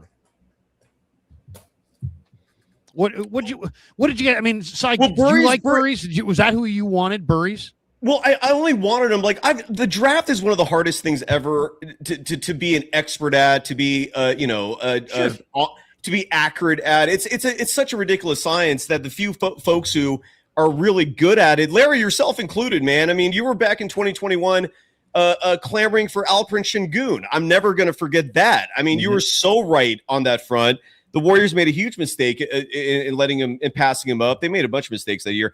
But with Burris, when the consensus is that strong from all the folks who make a living making these mock drafts, scouting these players, Burris seemed to be like a consensus unanimous a guy who's going to be a surefire thing as a shooting guard. I never heard point guard as a position that he was associated with. I heard that he was going to be a legit 2 guard in this game. The height thing was a concern. I was all in if the Warriors would have turned it around and traded Brandon Podziemski right after drafting him, if that was the case, but it wasn't. And so Yaxel Lendeborg is the guy. And then now we're going to have debates about whether or not 24-year-olds can thrive in the NBA, because Frank brought up Mario Elie as someone who was drafted at a later age and found success in the NBA. I remember Dennis Rodman being an older a rookie coming out of college, but it's rare. and we're gonna find out if Tim Duncan wasn't Duncan pretty an older guy when he came out of Like 21, 22. 22. Yeah. 4 years. He played 4 years, but I think he was still kind of young. Yeah. I don't know. Let me look it up. No, but he played 4 years. I mean, that's Correct. the thing. Yeah, if a guy, and it's funny. We talked about this too, Si. I don't. I understand the people that are like judge it based on the age because that's how baseball's scouted. It's like, well, what level are you at, and how are you doing for the age that you are? And that's why when guys lie about their age, and you find guys lying about their age in baseball, because if you're doing the same thing but you're 3 years older, it's not as impressive. Right. But I think Lendeborg is interesting because, yeah, he's 24, but he's only played basketball for 5 years. And I was mentioning to Carl and Frank that I think the most amazing, or the thing that's most encouraging about Lendeborg, is how much natural feel he has for the game when you factor in how little he's played the game. And you're seeing dramatic improvements. I mean, like, he is look at his stats at UAB, and then look at his stats at Michigan. He became a totally better, different type player at Michigan. And I just think he's improving at a rate that's really high. And if he keeps working at it and keeps improving, 2 years from now, they may have a guy who people go, what? That guy fell to 11? Really? I think they may have a find if he continues because he's improved so much at each step. And if he keeps improving, that's a great sign. Great sign. By the way, go ahead, Frank. Al Addles III says he loves the Marcus Johnson comp. Oh, cool. Marcus Johnson, older player, played in the late 70s, early 80s. He was a tremendous player. I mean, Marcus Johnson was a great, great player, and probably didn't get his fair due. What about? We've got some people in here throwing some questions out, so we'll hit some of the starred ones real quick. We got this one from SGA Sports Talk Chardall. He says, "Hi, Larry. Can I have the StreamYard link so I can join the conversation? And you're a really great guy, and I love all the content on the platform." Oh, Chardall, we'll see. We'll see about that. I got to think it over. Give me some time. TG says, "Big Frank, my guy." We got this one from Rebel. He says, "Warriors had a chance to draft Trey Murphy." They did. And we got this one from Rebel DeSounds. So now do the Warriors package Draymond in a trade for Jaylen Brown? Yes. What is the next step? What do you guys think? Is LeBron coming here for the full mid-level? Is Kawhi Leonard going to be a Warrior? I know there's been a lot of fascination about that. Is there still something to be done with New Orleans for Herb Jones or Trey Murphy? Is there another move of significance to make? What do you guys think? No, I think they signed Porzingis for a price that they feel comfortable with. They hope and pray that Jimmy Butler and Moody are fast healers, and they position themselves to fight for the 6th seed next year. I think that's what they're going to do. What do you guys think, Carl? They going to make another move? Is there going to be another? Is there some other move coming? There may be another move on the horizon. I'll just say it that way. There's some rumors that are well below the radar. Keep your eyes on the next couple of weeks. I'll just say it that way. Carl, may I beg you for some specifics? I knew this was going just a little specifics, like a name or two. You've got my curiosity piqued, sir. Just stuff I'm hearing in the scuttlebutt, but it can't be discussed yet. There you go. You got some inside dope. He don't want to tell us. The old guy used to run KMBR. Used to have one line for that: "Call him at home." Call him at home. I will say this. Do you guys remember when Pascal Siakam came out of New Mexico State? I do. He played 2 years. He probably was about 18 when he showed up, but nobody knows that about the kids from Africa. Many times are a lot older than they know. But he played 2 years, got drafted 27th, averaged like 4 points a game as a rookie, has become a 4-time All-Star. If Yaxel, Lindenborg, became as good as Pascal Siakam, same body type. He's a little thicker, a little stronger than Pascal. Would you be comfortable with him as a player 2-3 years from now? How about now? Yes. Give him to me now. Yes, Hell yeah. I'd be very intrigued. Hell yeah. I will say, Larry, I will say this. There's almost no chance LeBron James is coming to the Warriors. Like, I put the odds of that at I don't want 0.5%.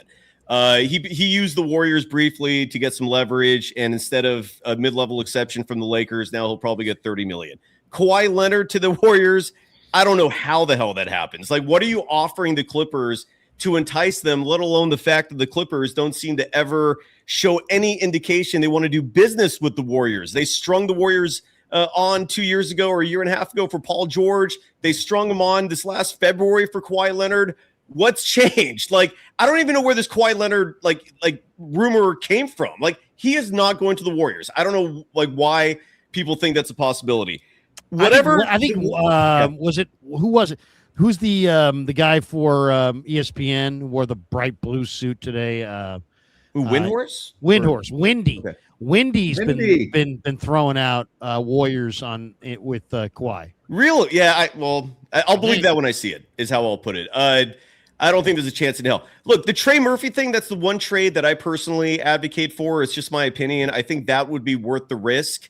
Frank has on earlier today on Golden Days was very astutely pointing out that Trey Murphy is limited. Like, he's not someone who can necessarily create a shot for himself that easily, relatively speaking, to the elite players in the NBA. He's a 3-and-D guy who on offense mostly will loiter in the corner, but he does create space because he's a solid 3-point shooter.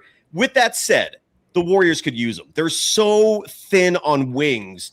I don't know what the plan is here, man. Like, Will Richard is one of your wings, and he's 6'3". And and maybe the only other wing on this team is Guy Santos, Gooey, and that's it. And this is a sport, an association that is so dependent on wings in today's game, and the Warriors don't have any. I don't know what the plan is here, Larry. I did a show the other night with Conor Letourneau, and he brought up the fact that this team resembles most closely the 2019-20 Warriors, the one after the fifth straight trip to the NBA Finals, because that team was Steph, Dre, and a whole bunch of just randos, and we're seeing this again. And that team was awful, even with Steph. I don't know what's going on here, Larry, but it's a disaster. I want to share the screen real quick. I hear what you're saying. Let me I always like to know what people said before the draft. Here's Dalton Johnson from NBC Sports Bay Area. He, I guess, wanted them to take Lendeborg. They did. Here he is before the draft, touting him. Hold on a second. Hold on, Dalton. Pipe down, buddy. All right, here he is. Dalton Johnson in the flesh. In our final 2026 NBA mock draft, the Warriors pick Michigan forward Yaxel Lendeborg. The Warriors can go a lot of different directions with this pick. They could take any of the three players from Michigan. They go for a high upside 3-and-D wing like Kaman Carr. They could get some ball handling help, or they could even trade this pick, whether it means moving back or getting creative in some kind of other situation too.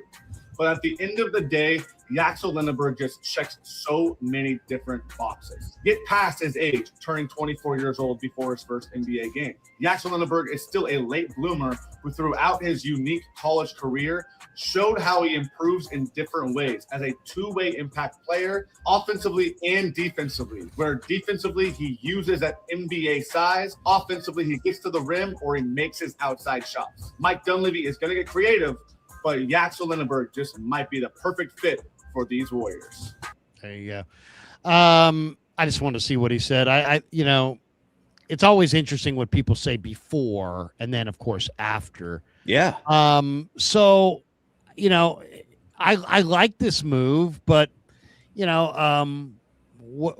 basically it's what, re-sign Porzingis. Will they use the mid-level exception for sure, or maybe not? Can I jump in on that for a second? If you gentlemen don't mind having a discussion here, and Frank and I was relieved to learn share the same opinion.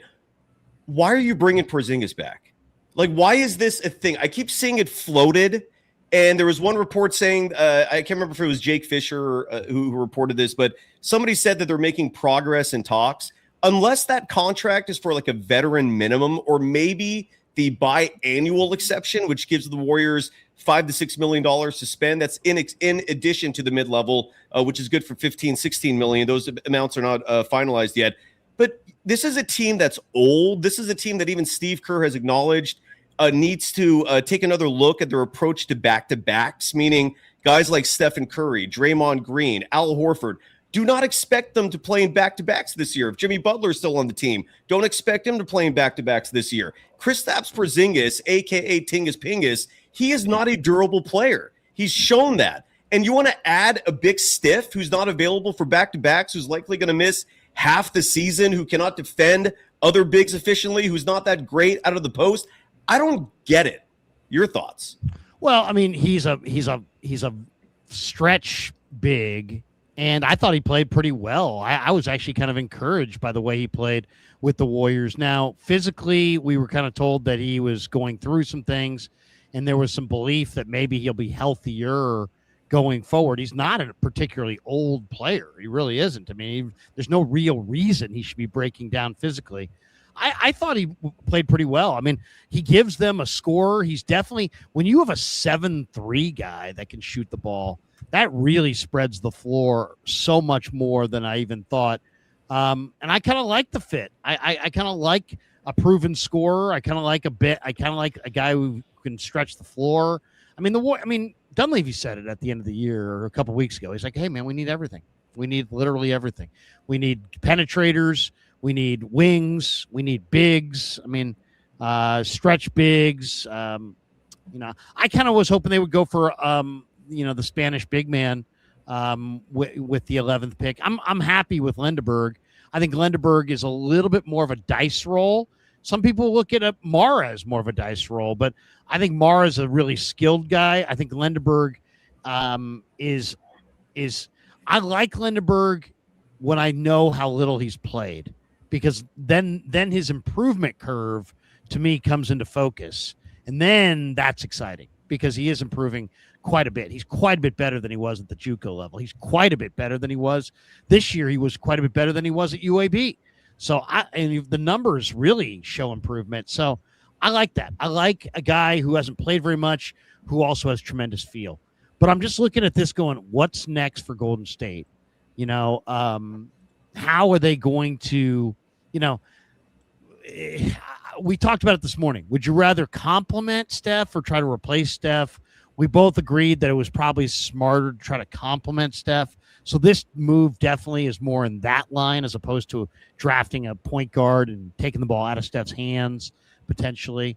So I like that, but I just don't think that they have enough assets to really make any noise in a conference that's really pretty loaded. Well, the Porzingis thing. He shot 31% from three last year, Larry. Why do you think he's a good fit when he can't play every other game? It's also about at what price, right? Yes, mid-level. Yes. I don't like him at a high price, but I do think he's. I don't love a lot of the players on this team. Period. Full Me stop. Too. It's not. To me, yeah, it wasn't a great team. I had a hard time. I had a hard time watching any of these games from start to finish. I vowed to do many post games this year and then start watching it and going, why? Why would I do this? So I can analyze Pat Spencer. Larry, this is the first time in ages this felt like a job, doing those post game shows. I bet. It was miserable. It was not fun at all. It's I don't know what the plan is. Let me one thing, and I'd love all of you to answer this if you don't mind. Do you think the moment the Warriors saw OKC pick Ade Mara, that they were having some buyer's remorse? Because Larry, especially, as well as anyone, that Sam Presti's a freaking genius when it comes to this stuff and who to pick, who to draft. Seeing Mara picked right after the Warriors selected Lendeborg, do you think it made them squirm a little bit, wondering if they made a mistake and picked the wrong guy? I think what they did was, for a split second, they looked at what their long-term plan is. Because if the long-term plan is to, okay, we're going to break down and be good in maybe 3 or 4 years, then Mara makes sense. But as long as your focus is Stephen Curry here and now, I don't think that they felt that. But if they had a different plan, then Mara would have been a viable option for them, but not in the current stance. And you have to look at two things.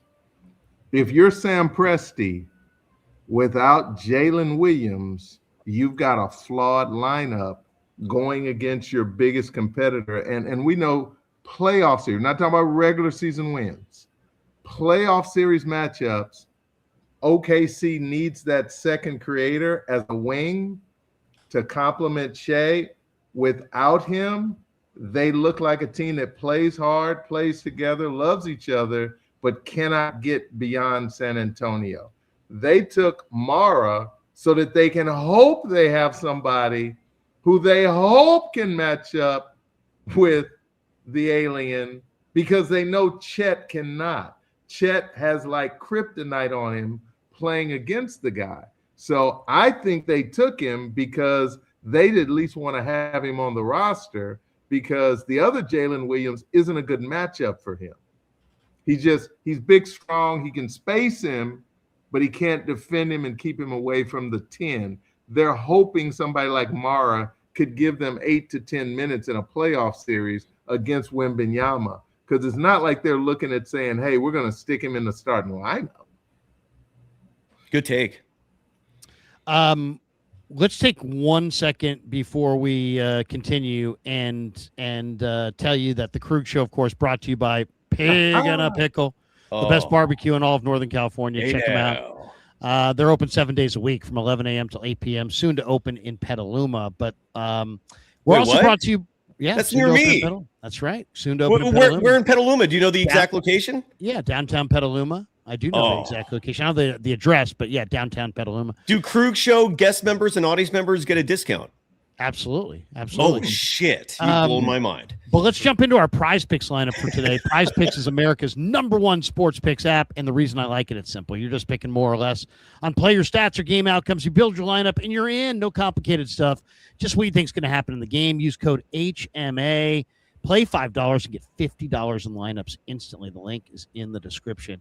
And I've already made a lineup. So what we'll do is we'll just move us to the corner here real quick. Sweet. And I want to share the screen. And is that Is the P on the screen in the top right corner? Is that for Prize Picks? That is for Prize Picks. What's the HMA? And wait a second. And sorry. Let me move this around, and I'll get the right format. There we go. There we go. All right, so this is what we're going to do for our Prize Picks lineup for today. We're going to go 4-pick power play. $20 pays $190. We're going NFL futures. I'm going Puka Nacua, less than 8 receiving touchdowns. Ashton Genty, more than 999.5 rush yards. JSN, less than 1,324.5 receiving yards. And Matthew Stafford, less than 174.5 passing yards. If we go 4 for 4, our $20 turns into $190. So thank you to Prize Picks for being a proud sponsor of the Krug Show. We appreciate Prize Picks. I noticed there were 34 different selections down there. Do you have 34 bets that you're waiting on? Yes. Woo-hoo! Gambling man, you love it. Yeah, well, we do one for every stream, and we've done a lot of NFL futures. Beautiful. All right, give me a quick thought on the big story of the day, which is Giannis traded from the Bucks to the Heat. I thought this was a big win for the Heat. I mean, big win for the Bucks, I should say. They got 3 number ones. They got Portis. And they lost Portis, but they got 3 number ones, and they got 4 young players. 4 young players, 3 draft choices, including a pick tonight. Who was the pick that who did they convey that pick into? They got 2 picks. They got Barrios and they got Annette. Yeah, I just liked it because they got a full reset. 4 players, 3 picks. It's a full reset. Yes, they moved Portis as well, but I don't think that the Miami Heat are like the team to beat in the East, and to give up all those assets and to not be the team to beat in the East. I like Miami, but they're just one of a handful of teams in the East, in my opinion. What did you guys think of that trade I think John Horst earned his extension. for Milwaukee? He got way more out of that than he should have. He actually was able to parlay that into an actual strategy for a future. Eric Spoelstra is amazing. We've had this conversation on the show before. He's clearly one of the better coaches we've seen in the last decade plus. Having said that, Eric Spoelstra, like everybody else, can only do so much. You can only be so creative. I don't see them having a floor general that's dominant enough as a floor general leader to get the ball out of Giannis's hands, to get them to become more efficient in Miami. I think they're going to have some challenges trying to find spacing. Are you now going to turn Bam into a scorer like he did when he went for 83? Or are you going to ask him to go back to old Bam, where you go and do all the dirty work, and then he's wondering where's Giannis on the defensive end, because Giannis is nowhere near the defender he was 4 or 5 years ago. So I think they traded being a top 6 seed caliber team in the East to being a top 6 caliber team in the East that I don't see any higher than 4. Big Frank. What'd you guys think, Frank? Did you like the trade from Miami's perspective more, or did you like it from Milwaukee's? I actually like it for both. I mean, after the draft, I think Milwaukee did very, very well. But, you know, when I look at the NBA, one of the positions that you can fill is kind of wing shooters. So I don't think this is the team that we can look at and say, well, that's Miami. I think talk to us in a couple of months. Miami historically has always developed players in the summer league, always. So I think that they're going to find some guys. There's a guy from Oakland, Keyshawn Johnson, Yes, who has been on a 2-way contract the last couple of years. This dude can play. You know, he played at Arizona, played at San Diego State. He's going to get some burn now. He's going to hopefully be a rotational player. So I think Miami is going to do what they wanted to do, which is get out of the play-in. I think they'll be among the top 6 teams in the Eastern Conference. From a Milwaukee standpoint, their coach now, veteran coach, has an opportunity to synthesize these players and have a respectable team for their fans. I like that. But I like what Miami did. They're going to play Miami's going to be one of the better defensive teams in the Eastern Conference, and they're going to hang their hat on defense. It's going to be a rock fight. It's not going to be pretty basketball, but they're better, and they're going to probably win somewhere between. I think they'll win 50 games. I do. Great analysis, Frank, on the Summer League aspect. I did not know that until you just said it. Frank always teaching me something new. That's one of the many amazing things about you. I love you. Look, I think it's safe to say we can't really judge Miami's side of this until the end of the offseason, because they're going to be pillaging free agency. They might have a trade or two still to go. We don't know if both Andrew Wiggins and Norm Powell are going to come back. Maybe it's one, maybe it's the other. This will be a chance for Davion Mitchell to truly prove himself. I think this is going to be the season where we find out, does he belong or not?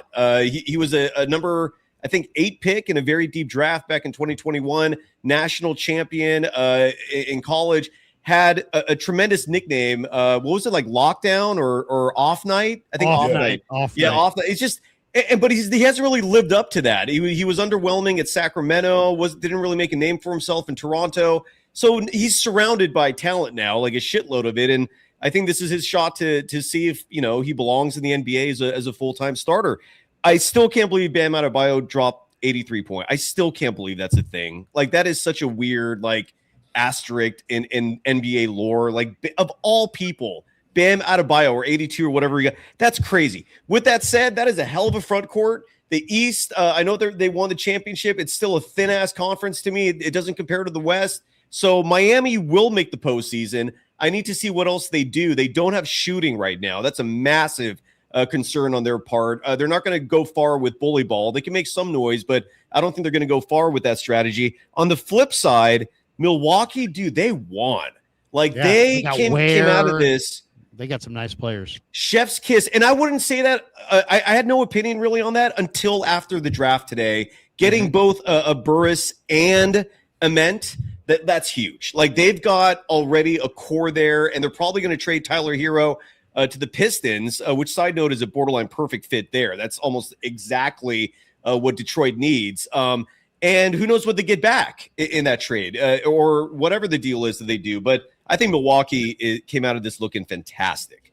And one thing I'm just going to say, I'm not as sure, Cy, that Detroit's going to be as interested in Tyler Hero because of the trade they made in the draft to pick up the guard from Stanford.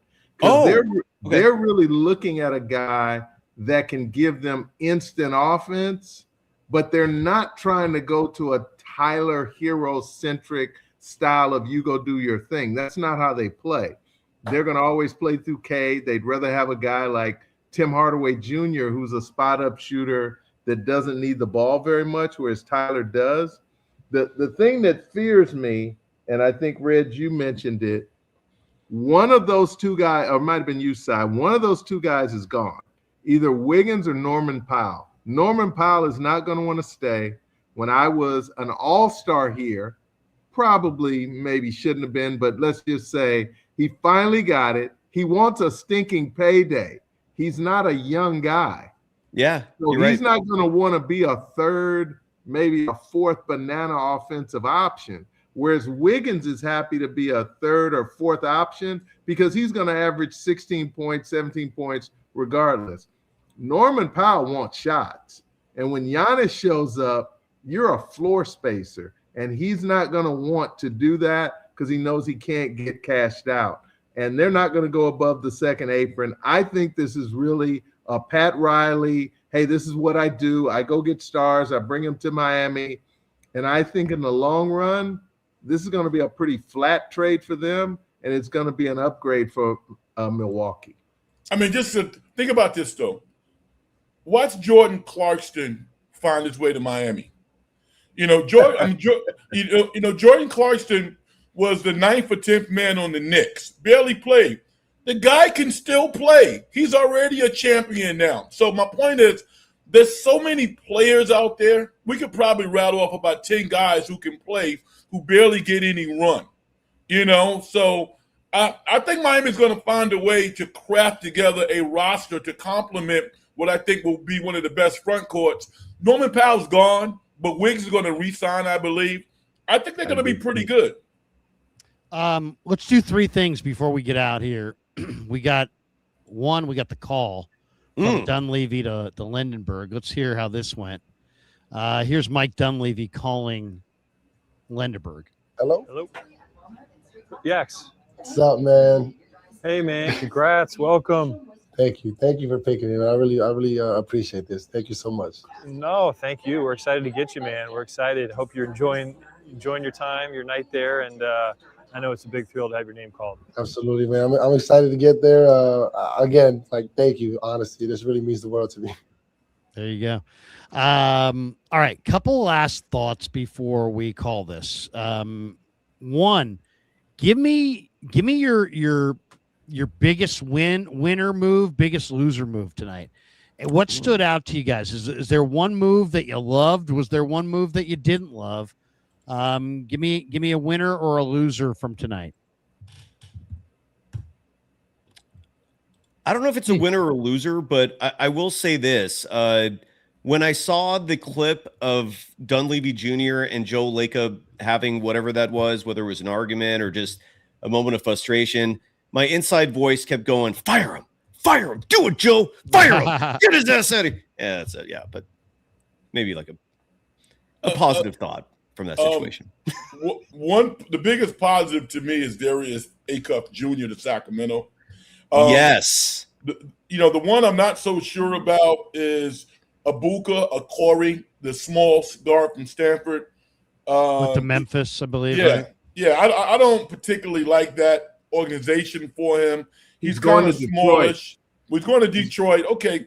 I mean, I saw him play a lot this year. He's definitely skilled. I would have loved to see him stay another year in college, but hey, man, go get your money.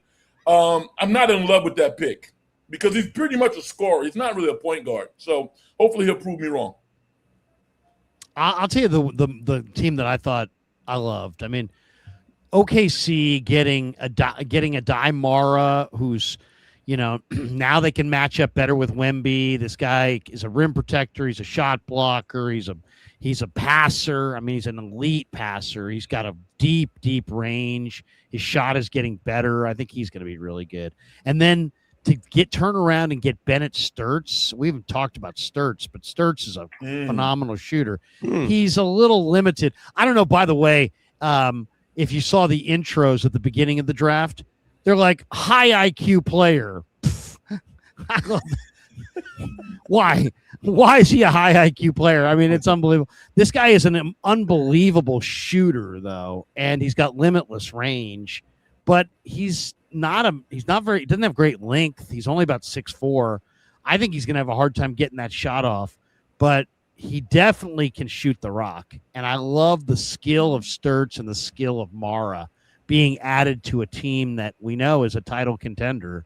So I like Presti, man. I'm a Presti fan. If I owned an NBA team, I'd hire Presti. I wouldn't think twice about it. I think he's a great GM.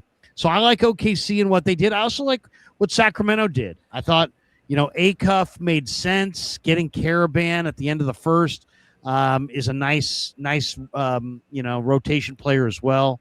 So I like what Sacramento did, and I really like OKC. Did you talk to your brother about the Acuff Jr. selection? Because this is the guy Sacramento wanted. Yeah, my nephew is super excited about it. He's a big Kings fan. Yeah, I imagine Sacramento and the kid. It was just a nice serendipitous type selection there because Acuff wanted to go to Sacramento. You don't find a lot of players wanting that. And Sacramento wanted him. So good for both of them. I thought the only loser tonight. I don't really look at a team as a loser. Simply because I just don't think anyone really swung and missed. I could be wrong on that, but one player that I was surprised fell as far as he did, and he fell all the way to the 22nd pick with Philly, and that's LeBaron Fallon Jr. I thought he was going to Philon. I'm sorry, he's big time. LeBaron Fallon Jr. I thought he'd be selected way higher than where he was, and yet he fell again to the 22nd pick, which was just surprising. That was just, Yeah, no, he is. I mean, Alabama has had some phenomenal athletes, but this guy really knows how to play. He's competitive. I think Philon is going to be I think he's going to outperform that draft position for sure. I like that. And one other winner that I want to point out, it was the Spurs having Jaden Quintans fall to them at the 20th pick. This is a guy that had a lot of flags in terms of scouting. He had some issues playing at Kentucky. Supposedly his family was getting involved and reaching out to the coach for playing time. There was just all sorts of drama that I read about and heard about. And then supposedly at the combine, he didn't do great either, but he's very strong. He's very big, and he's a potential menace. And to have him as a backup to Wembanyama, he's going to play some minutes there. And to have Wemby next to you, I think all that's going to do is help him. He's going to have a lot of looks. He's going to have a lot of opportunities. He's very young, but when he plays, we could see great things. So I thought that stuck out. Let me say this too. Go ahead, Foss. I've already talked about who I liked what they did. I'm going to tell you who was my underdog. They came through, and a lot of people won't notice it until later. Memphis just changed their character box. Good call. Because adding Cameron Boozer adds a winner who's going to be a professional, who's not going to be trying to bail out of Dodge too quick. He's going to meet whatever potential he has. And then they also got Kareem Lopez, who has a chance to be a star. It's going to probably take him at least a year and a half. Kind of reminds me a lot of the kid that Chicago took a couple of years ago, I think with the 4th pick, who was out of G League Ignite. But a guy who's athletic, who's active, who's got a lot of experience, but who needs to now learn how to play NBA basketball and become an NBA professional. What Memphis did was they set the table to go ahead and let Ja go to Minnesota and then rob them from some assets so that they can try to continue to build in a positive direction. Let me say this, and I agree with you, Foss. I wanted Chris Sinnett Jr., the 6'11" forward out of Houston, to stay one more year in college. Yep. It seems like he's the only one that didn't know that he was going to drop. Now, he went to 27 to the Boston Celtics. Great for Boston because they're going to develop him. He has some talent. But if he just stayed one more year in college, he would have been easy a top 15, maybe top 12 pick next year. Yep. But he came out. He was clearly disappointed. He was emotional because he almost didn't even get drafted in the first round. I just think that sometimes some of these players, these young people, you know, they want it so bad. And I'm never going to tell them don't do something. But sometimes just taking a step back and looking at the bigger picture rewards you at a later time. I think that could have been the case for this young man. Plus, his money would have probably been higher in Houston than it'll be as the 27th pick. Absolutely. Do you guys agree with the sentiment that this is one of the deepest drafts you've ever witnessed? At least the first round? I could see like maybe the top 15 can match up with other top 15s that were good. I think as you got later in the draft, you're getting guys that are positional squeezes. You've got to find a way that they can play. And guys that can only play really one position at the NBA level aren't as valuable because they're never going to get the real money. You know, today's NBA has changed. There'll be guys making 70, 80, but the average guy is going to be making about 8, maybe 10, which, hey, it's a nice gig if you can get it, but that may not keep you in the league very long. Tomorrow night, round 2, Warriors do have a pick. Is there a player that wasn't taken tonight that you really want to see tomorrow night? I mean, I got a couple players I've already mentioned to you. I love Toby Lawal from Vatek, who's just a crazy athlete, 6'8", 215 pounds, 45.5-inch vertical. And this guy can rebound, he can block shots, he can play above the rim, he can run the floor. I love the idea of putting him in that dunker spot on the baseline and just let Draymond Green feed him for baseline jams. This guy can just he can be covered and he can just jump over the top. He's a late bloomer. I grew up in London. You know, there's a reason that his game's a little raw. Hope he likes the beach. I love him. I love this kid. This kid is so athletic. His athleticism. I mean, the pogo stick jumping player, you know, there's limits to their upside, but I really like Lawal. I got 2 players. The beach in Santa Cruz. I got 2 players. Who do you got? Jaden Bradley, the point guard from Arizona, 6'4", not a great shooter, but clearly would be one of the best defensive players on the second unit to kind of keep the score where it is. I think he could definitely help the Warriors. And I also like Richie Saunders too, a shooter out of BYU. You know, he might not get drafted, and they might get a chance to sign him as a 2-way. A flat-out shooter, good basketball player, played with A.J. DeBonsa. He might be a guy who can make his way up to the NBA level. He's 6'5", has a little wiggle in his game, but he's really a great shooter also. The guy was hoping, Larry, that could have slid was Koa Pete. He fell. He was there today. He went in the first round. He ended up going to Dallas. Good place for him. You know, over time he'll carve out a role. Kind of reminds me of Winston Bennett from old Kentucky days. Just kind of a throwback forward, strong, does most of his damage, 8 to 10 feet in. The young man who unfortunately passed away, who played at Gonzaga, that played in Memphis, kind of had a similar impact. A guy who comes off your bench, plays hard, goes to the old boards, gets putbacks and defends. The NBA teams love those kind of players because you're going to need one or two of them, kind of like Isaiah Stewart, guys that just do all of the labor. But to me, if the Warriors are smart, deal the second round pick, go grab somebody out the G League, and don't have a need to have another guy people have expectations on. Yeah, I've come to the realization second round picks are worthless. I'm with you. I would never hesitate to trade one if I can get something back. I still can't believe OKC gave away Aaron Wiggins for just a pair of seconds. Like, why are the Warriors never in these deals where the other side is just giving assets away? These deals happen routinely, yet the Warriors are never involved in them. Why? It's a bummer. But well, I'll say this. I mean, I hear what you're saying about second round picks.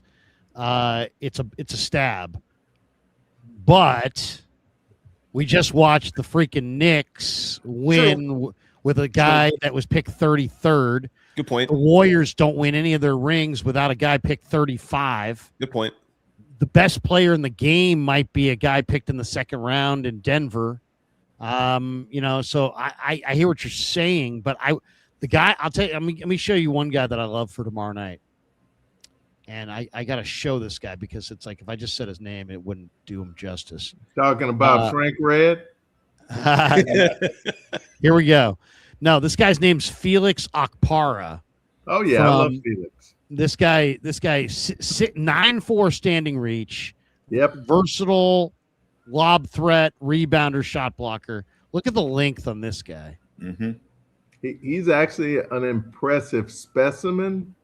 He doesn't know how to play yet, but he's somebody that if you're willing to invest 2 years, leave him in the G League, you might actually get you a rotational guy who maybe becomes like a Nick Claxton. Yeah. Right. Yeah. But I mean, this kind of length and athleticism cannot be taught. Felix Okpara. So yeah, I love Lawal and I love this kid. Some years you find skilled guys in the second round. Some guys you find, jumpers in the second round, guys who can do a bunch of things, jumping, but they're not great players. So there you go. Yeah, I'm not saying give them away for a bag of chips, but if there's a trade there, all I'm saying is I would not hesitate. Like if you can get an Aaron Wiggins, for example, like I still can't believe the Hawks pull that off. It's like we're the Warriors, man. Aaron Wiggins would be an awesome addition. Or maybe Sam Presti didn't want to trade him to the Warriors. Who knows? But what do you guys think the Timberwolves are going to do, by the way? That to me is one of the more fascinating case studies of this offseason because they gave Julius Morant. What's up? They're going to try to get Ja Morant. Will that be the answer, though, you think? It may not be the answer, but that's going to be how they're going to try to solve the problem. It'll be fun. It's funny. Julius Randle, at times, you catch him on the right night, and you'd swear he's one of the great players in the league. You catch him on the wrong night, and you're like, man, this guy doesn't fit, and he just doesn't. You know what I mean? But I mean, if you catch him on the right night, you're like, whoa, this is a tremendous player. He looks. Well, he basically ended Draymond Green's status as one of the game's best defenders. That Minnesota series was the first time Draymond Green was feckless. He was literally just being used and abused. I've never seen that in my life. And Julius Randle just had no issue scoring on him. It was crazy. One more quote here from Dunleavy. He was asked the moment or did he have an epiphany on Lendeborg, or the moment that he realized Lendeborg could be the guy for the Warriors. And Dunleavy said, there was a moment at the combine in Chicago. He was more about the right stuff, more mature, that kind of thing.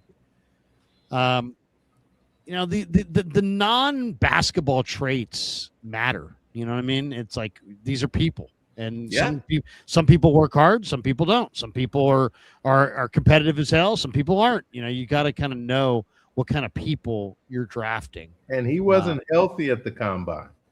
He couldn't jump. He couldn't really explode yet. I mean, he's got another month and a half to continue to get his body right. By the time training camp comes around in September, he's going to be ready. I think it was a nice pick. I really do. All right, we're 2 hours in. That we're going to call it right here. Great to see all you guys. Let me just one more mention of all the sponsors. Of course, the Krug Show brought to you by Pig and a Pickle. Check them out. Emeryville, Corte Madera, soon to open in Petaluma. Also, the Krug Show brought to you by Prize Picks. Thank you to Prize Picks for being a proud sponsor. When I buy a Chevrolet, I only buy it from Novato Chevrolet. Go see the owner there, Gus, good personal friend, top car dealership voted by Carfax, family-owned, friendly staff, huge selection, easy financing options, Bay Area's EV headquarters. Where's that at? Novato Chevrolet. Novato. And last but certainly not least, if you're one of our fans up in the Sacramento area, thank you to the Alomar. That's right. The Alomar is a restaurant. You can float while you dine on the Sacramento River. What? They're open. They're at 5999 Garden Highway. They're open Wednesday through Saturday, 11 to 7. On Sunday, I've been saying they're open 9 a.m. to 4 p.m., but they stay open later in the summertime. So they're open from 9 a.m. to 6 p.m. on Sundays. You can drive up in your car or you can drive up in a boat because you can dock your boat right there, have breakfast or lunch, try the shrimp tacos, the lobster roll, the hamburger. Check them out. The website is alomarmarina.net, and they are going to be the sponsor of the bi-weekly Greg Cosell show, which is going to be on the Krug Show starting in July. So looking forward to having people to listen to. Yeah, Greg Cosell's the man, and he'll be here twice a month on the Krug Show. Thank you to alomarmarina.net. Check them out. Float while you dine on the Sacramento River is what I like to say. What do you mean, Greg Cosell? Like, is that an impersonator of the original? The original, or is Greg Cosell just a person that is his own identity, and I'm totally just being a stoner here? Is that what's going on? Forgive me. I apologize. Greg Cosell, one of the smartest football minds in the world. Who was I thinking of? They used to like call it Radnish all the time, and he'd impersonate. What's up? Greg Cosell. Oh no, you're talking about Tony Bruno. No, he's talking about a guy who used to impersonate Howard Cosell. Oh, yes, thank you. Thank you. That's where my confusion came from. Okay, thank you for clarifying. The great Howard Cosell.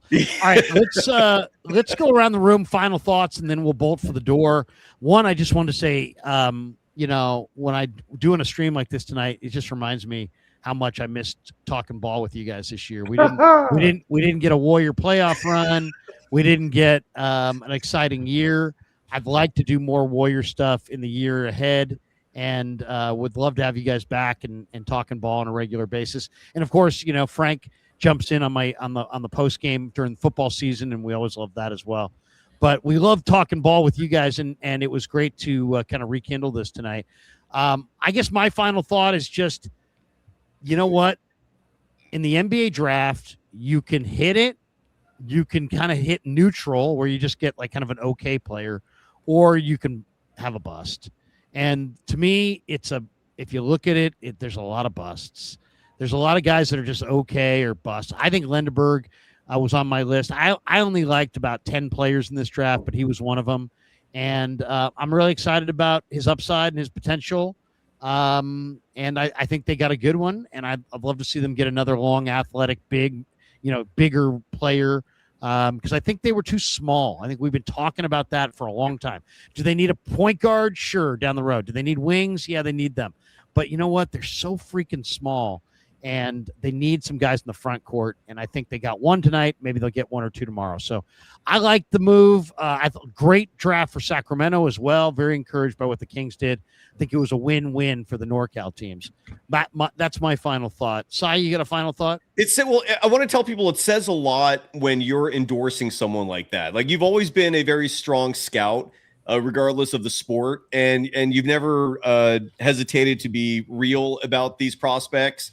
For you to sing these praises as high as you are for Yaxel, it gives me encouragement, and I think it should give Dub Nation encouragement too. Yaxel Lendeborg was someone who I think from the very beginning, the likely pick by the Golden State Warriors, one individual whose opinion I respect probably more than anyone else when it comes to scouting and analyzing all these prospects. Like, her name's Kristen Peak, and she loves Yaxel, and she was really high on him. I know people are skeptical of the age. I get it. But you also have to consider this too. Did you want another Kuminga situation? That's what a potential Nate Ament drafting could have presented, because if the player wasn't polished, we have no idea if he would have played. We have no idea how the next 2 years, at least as long as Kerr is here, how that would have gone. With Yaxel Lendeborg, you have a guy who spent 5 years in college, so he's ready. He doesn't need more prep. He's not a raw individual, and Steve Kerr should not have trust issues with this guy, meaning he's going to get minutes, I hope, and the Warriors will need that. So I like the pick. Braden Burris, I would have preferred, and it was a bit of a rooster tease for Burris to go up to 10, but Yaxel's a good pick, and I'm excited. And thanks for having me, man. Yeah. Absolutely. Frank, you got a final thought before we call it quits here? Yeah, final thought. I just want to shine a little light on the little engine that could. Santa Clara University consistently produces first-round draft picks. Yeah, they do. For the third time in past 4 years. Allen Graves is another first-round pick. It's a great university. And they have another guy that I'll predict. I won't throw his name out there. I don't want to embarrass him. But they have a guy on their roster right now who I think is going to be a first-round draft pick next year. We'll talk more about that as the season evolves. But Herb Sendek is doing a hell of a job at Santa Clara. No question. Carl, you got a final thought before you jog over to the grand piano and play a little ditty? Two things. Number one, my former point guard, Justin, I won't say his last name because I'm trying to hide him, but he's up at Oregon State. He's a new head coach at Oregon State. His coach left to go to the NBA, and Justin is now the head coach at Oregon State. He had a chance to coach Yaxel, got a chance to see him every day. I look forward to my next conversation with JJ so that we can talk a little bit more about some of the behind-the-scenes stuff. Number two, Red, I appreciate that shout-out. I've got to give a shout-out to one of our other former players with the Oakland Soldiers, Ryan Madry, who's on staff for Coach Sendek at Santa Clara. They really know how to evaluate guys. They play a style that's fun. I wish the guy would have never hit the fadeaway running tray ball that would have got him to the Sweet 16 against Kentucky, but hey, stuff happens. So shout out to Ryan Madry and all of the Bronco bench. And a great shout out to my boy, Bill Duffy, my former two guard playing with me, who had an incredible night. I think he had 5 guys drafted in the first round tonight. Did he have? Oh, wow. It's funny. I'm gonna text Bill about trying to get Acuff on the show. We'd love to get him on. That would be I think I'll be a hero to my nephew up in Sacramento if I can get him on. We got Carson Taylor says, let's be honest, we'll never win paying Jimmy $60+ million and Draymond $27+ million. We need to clean house like the Lakers do. What kind of trades do you all want to see? He's dropping a major question on the way out, but go ahead. Anybody want to jump in on that? It's a topic I've been covering extensively, largely because and I'm glad he brought this up. And I know it's at the end of the show, so the timing might not be the greatest. But I don't know how this team improves if they don't trade Jimmy Butler, because he's not going to be available. Like, a torn ACL is a serious injury, and this guy's 37 years old, or he's about to be. He's not going to be available until January at the earliest. So you're not going to have this guy for half the year. So question A, what do you do for the first half of the year without him? Like, how do you replace Jimmy Butler? I mean, it's a rhetorical question. You can't. Well, no, I think, don't you have to look for a team that has a player that's making north of $45 million, who's contractually tied to that team for, let's say, 2, 3, 4 I've done the research, years. Larry. I can give you every player who fits that bill. Yeah, I mean, are you ready? Sure. Option A, Joel Embiid with the Sixers. Don't think that's going to work. Option B, Anthony Davis with the Washington Wizards. That's very viable. Option C, and this is the third and final option, the Blazers, a combination of Jeremy Grant and Drew Holiday. That's the one I go with. I like that. Yeah, I I don't love like those that. two. I love those two guys, but I don't know if they're both. I don't past, like that. Drew Holiday's past his expiration date.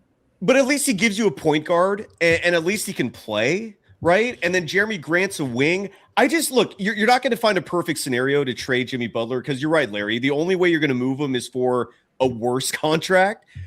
And those are the worst contracts. Those are deals that are multi-year. Each year is a shitload of money. I don't know what you do otherwise. I'm fascinated to hear you guys' thoughts because I'm perplexed.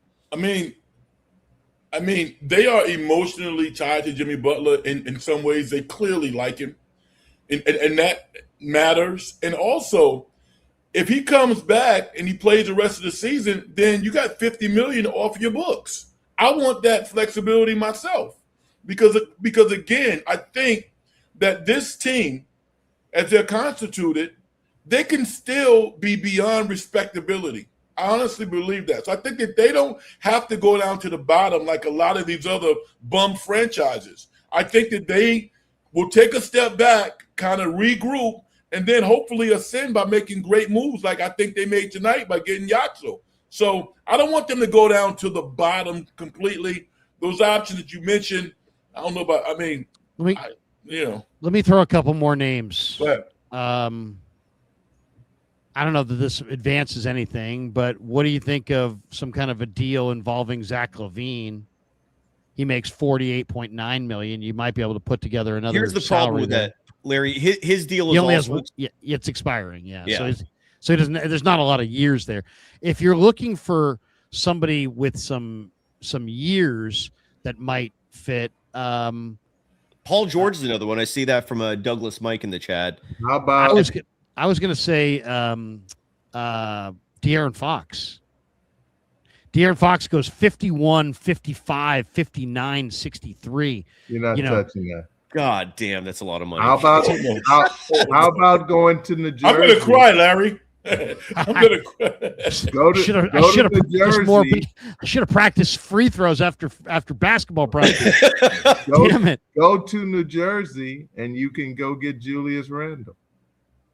Still could. Yeah, that is a possibility. I'd take him. I'm I'd gonna take say him in no. a heartbeat. The De'Aaron Fox thing is I'm not interesting. saying you're gonna do it, and I wouldn't, but there are a couple other guys that offer you the opportunity to blow some bad money to bring in a productive player for the first half. The challenge is, I think the Warriors would rather wait on Jimmy and try to see if they can find a way to hover around 500. And then try to make a run in the second half.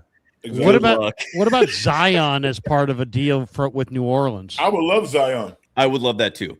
I don't know why people don't talk about that more. You're right. That should be what you do. Yeah. How about Sabonis? How about Sabonis as part of a deal? Sabonis is another good piece. Anyway, I don't know. Would the Kings do that? The limited list. Like they like him.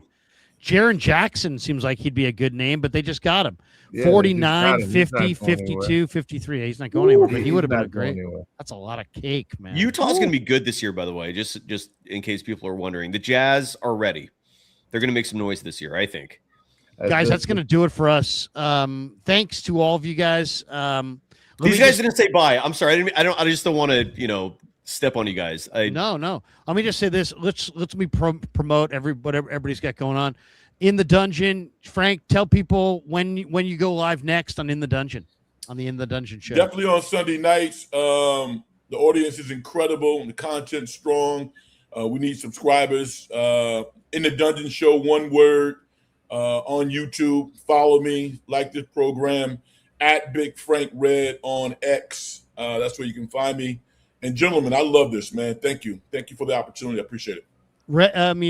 Carl, anything you want to promote? I know you don't have a YouTube channel, but if there's anything you want to promote away. Feel free. I'm going on my mission trip again to the Philippines. Nice. Looking for people who'd love to be a donor to support a young person who's in college or getting ready to, or already had graduated from college, is going on a Christian mission. If you do, people can give me a call at my phone number, which is 520-1926. That's 520-520-1926. We leave on July 10th till the 16th. It's a 15-day Christian mission trip.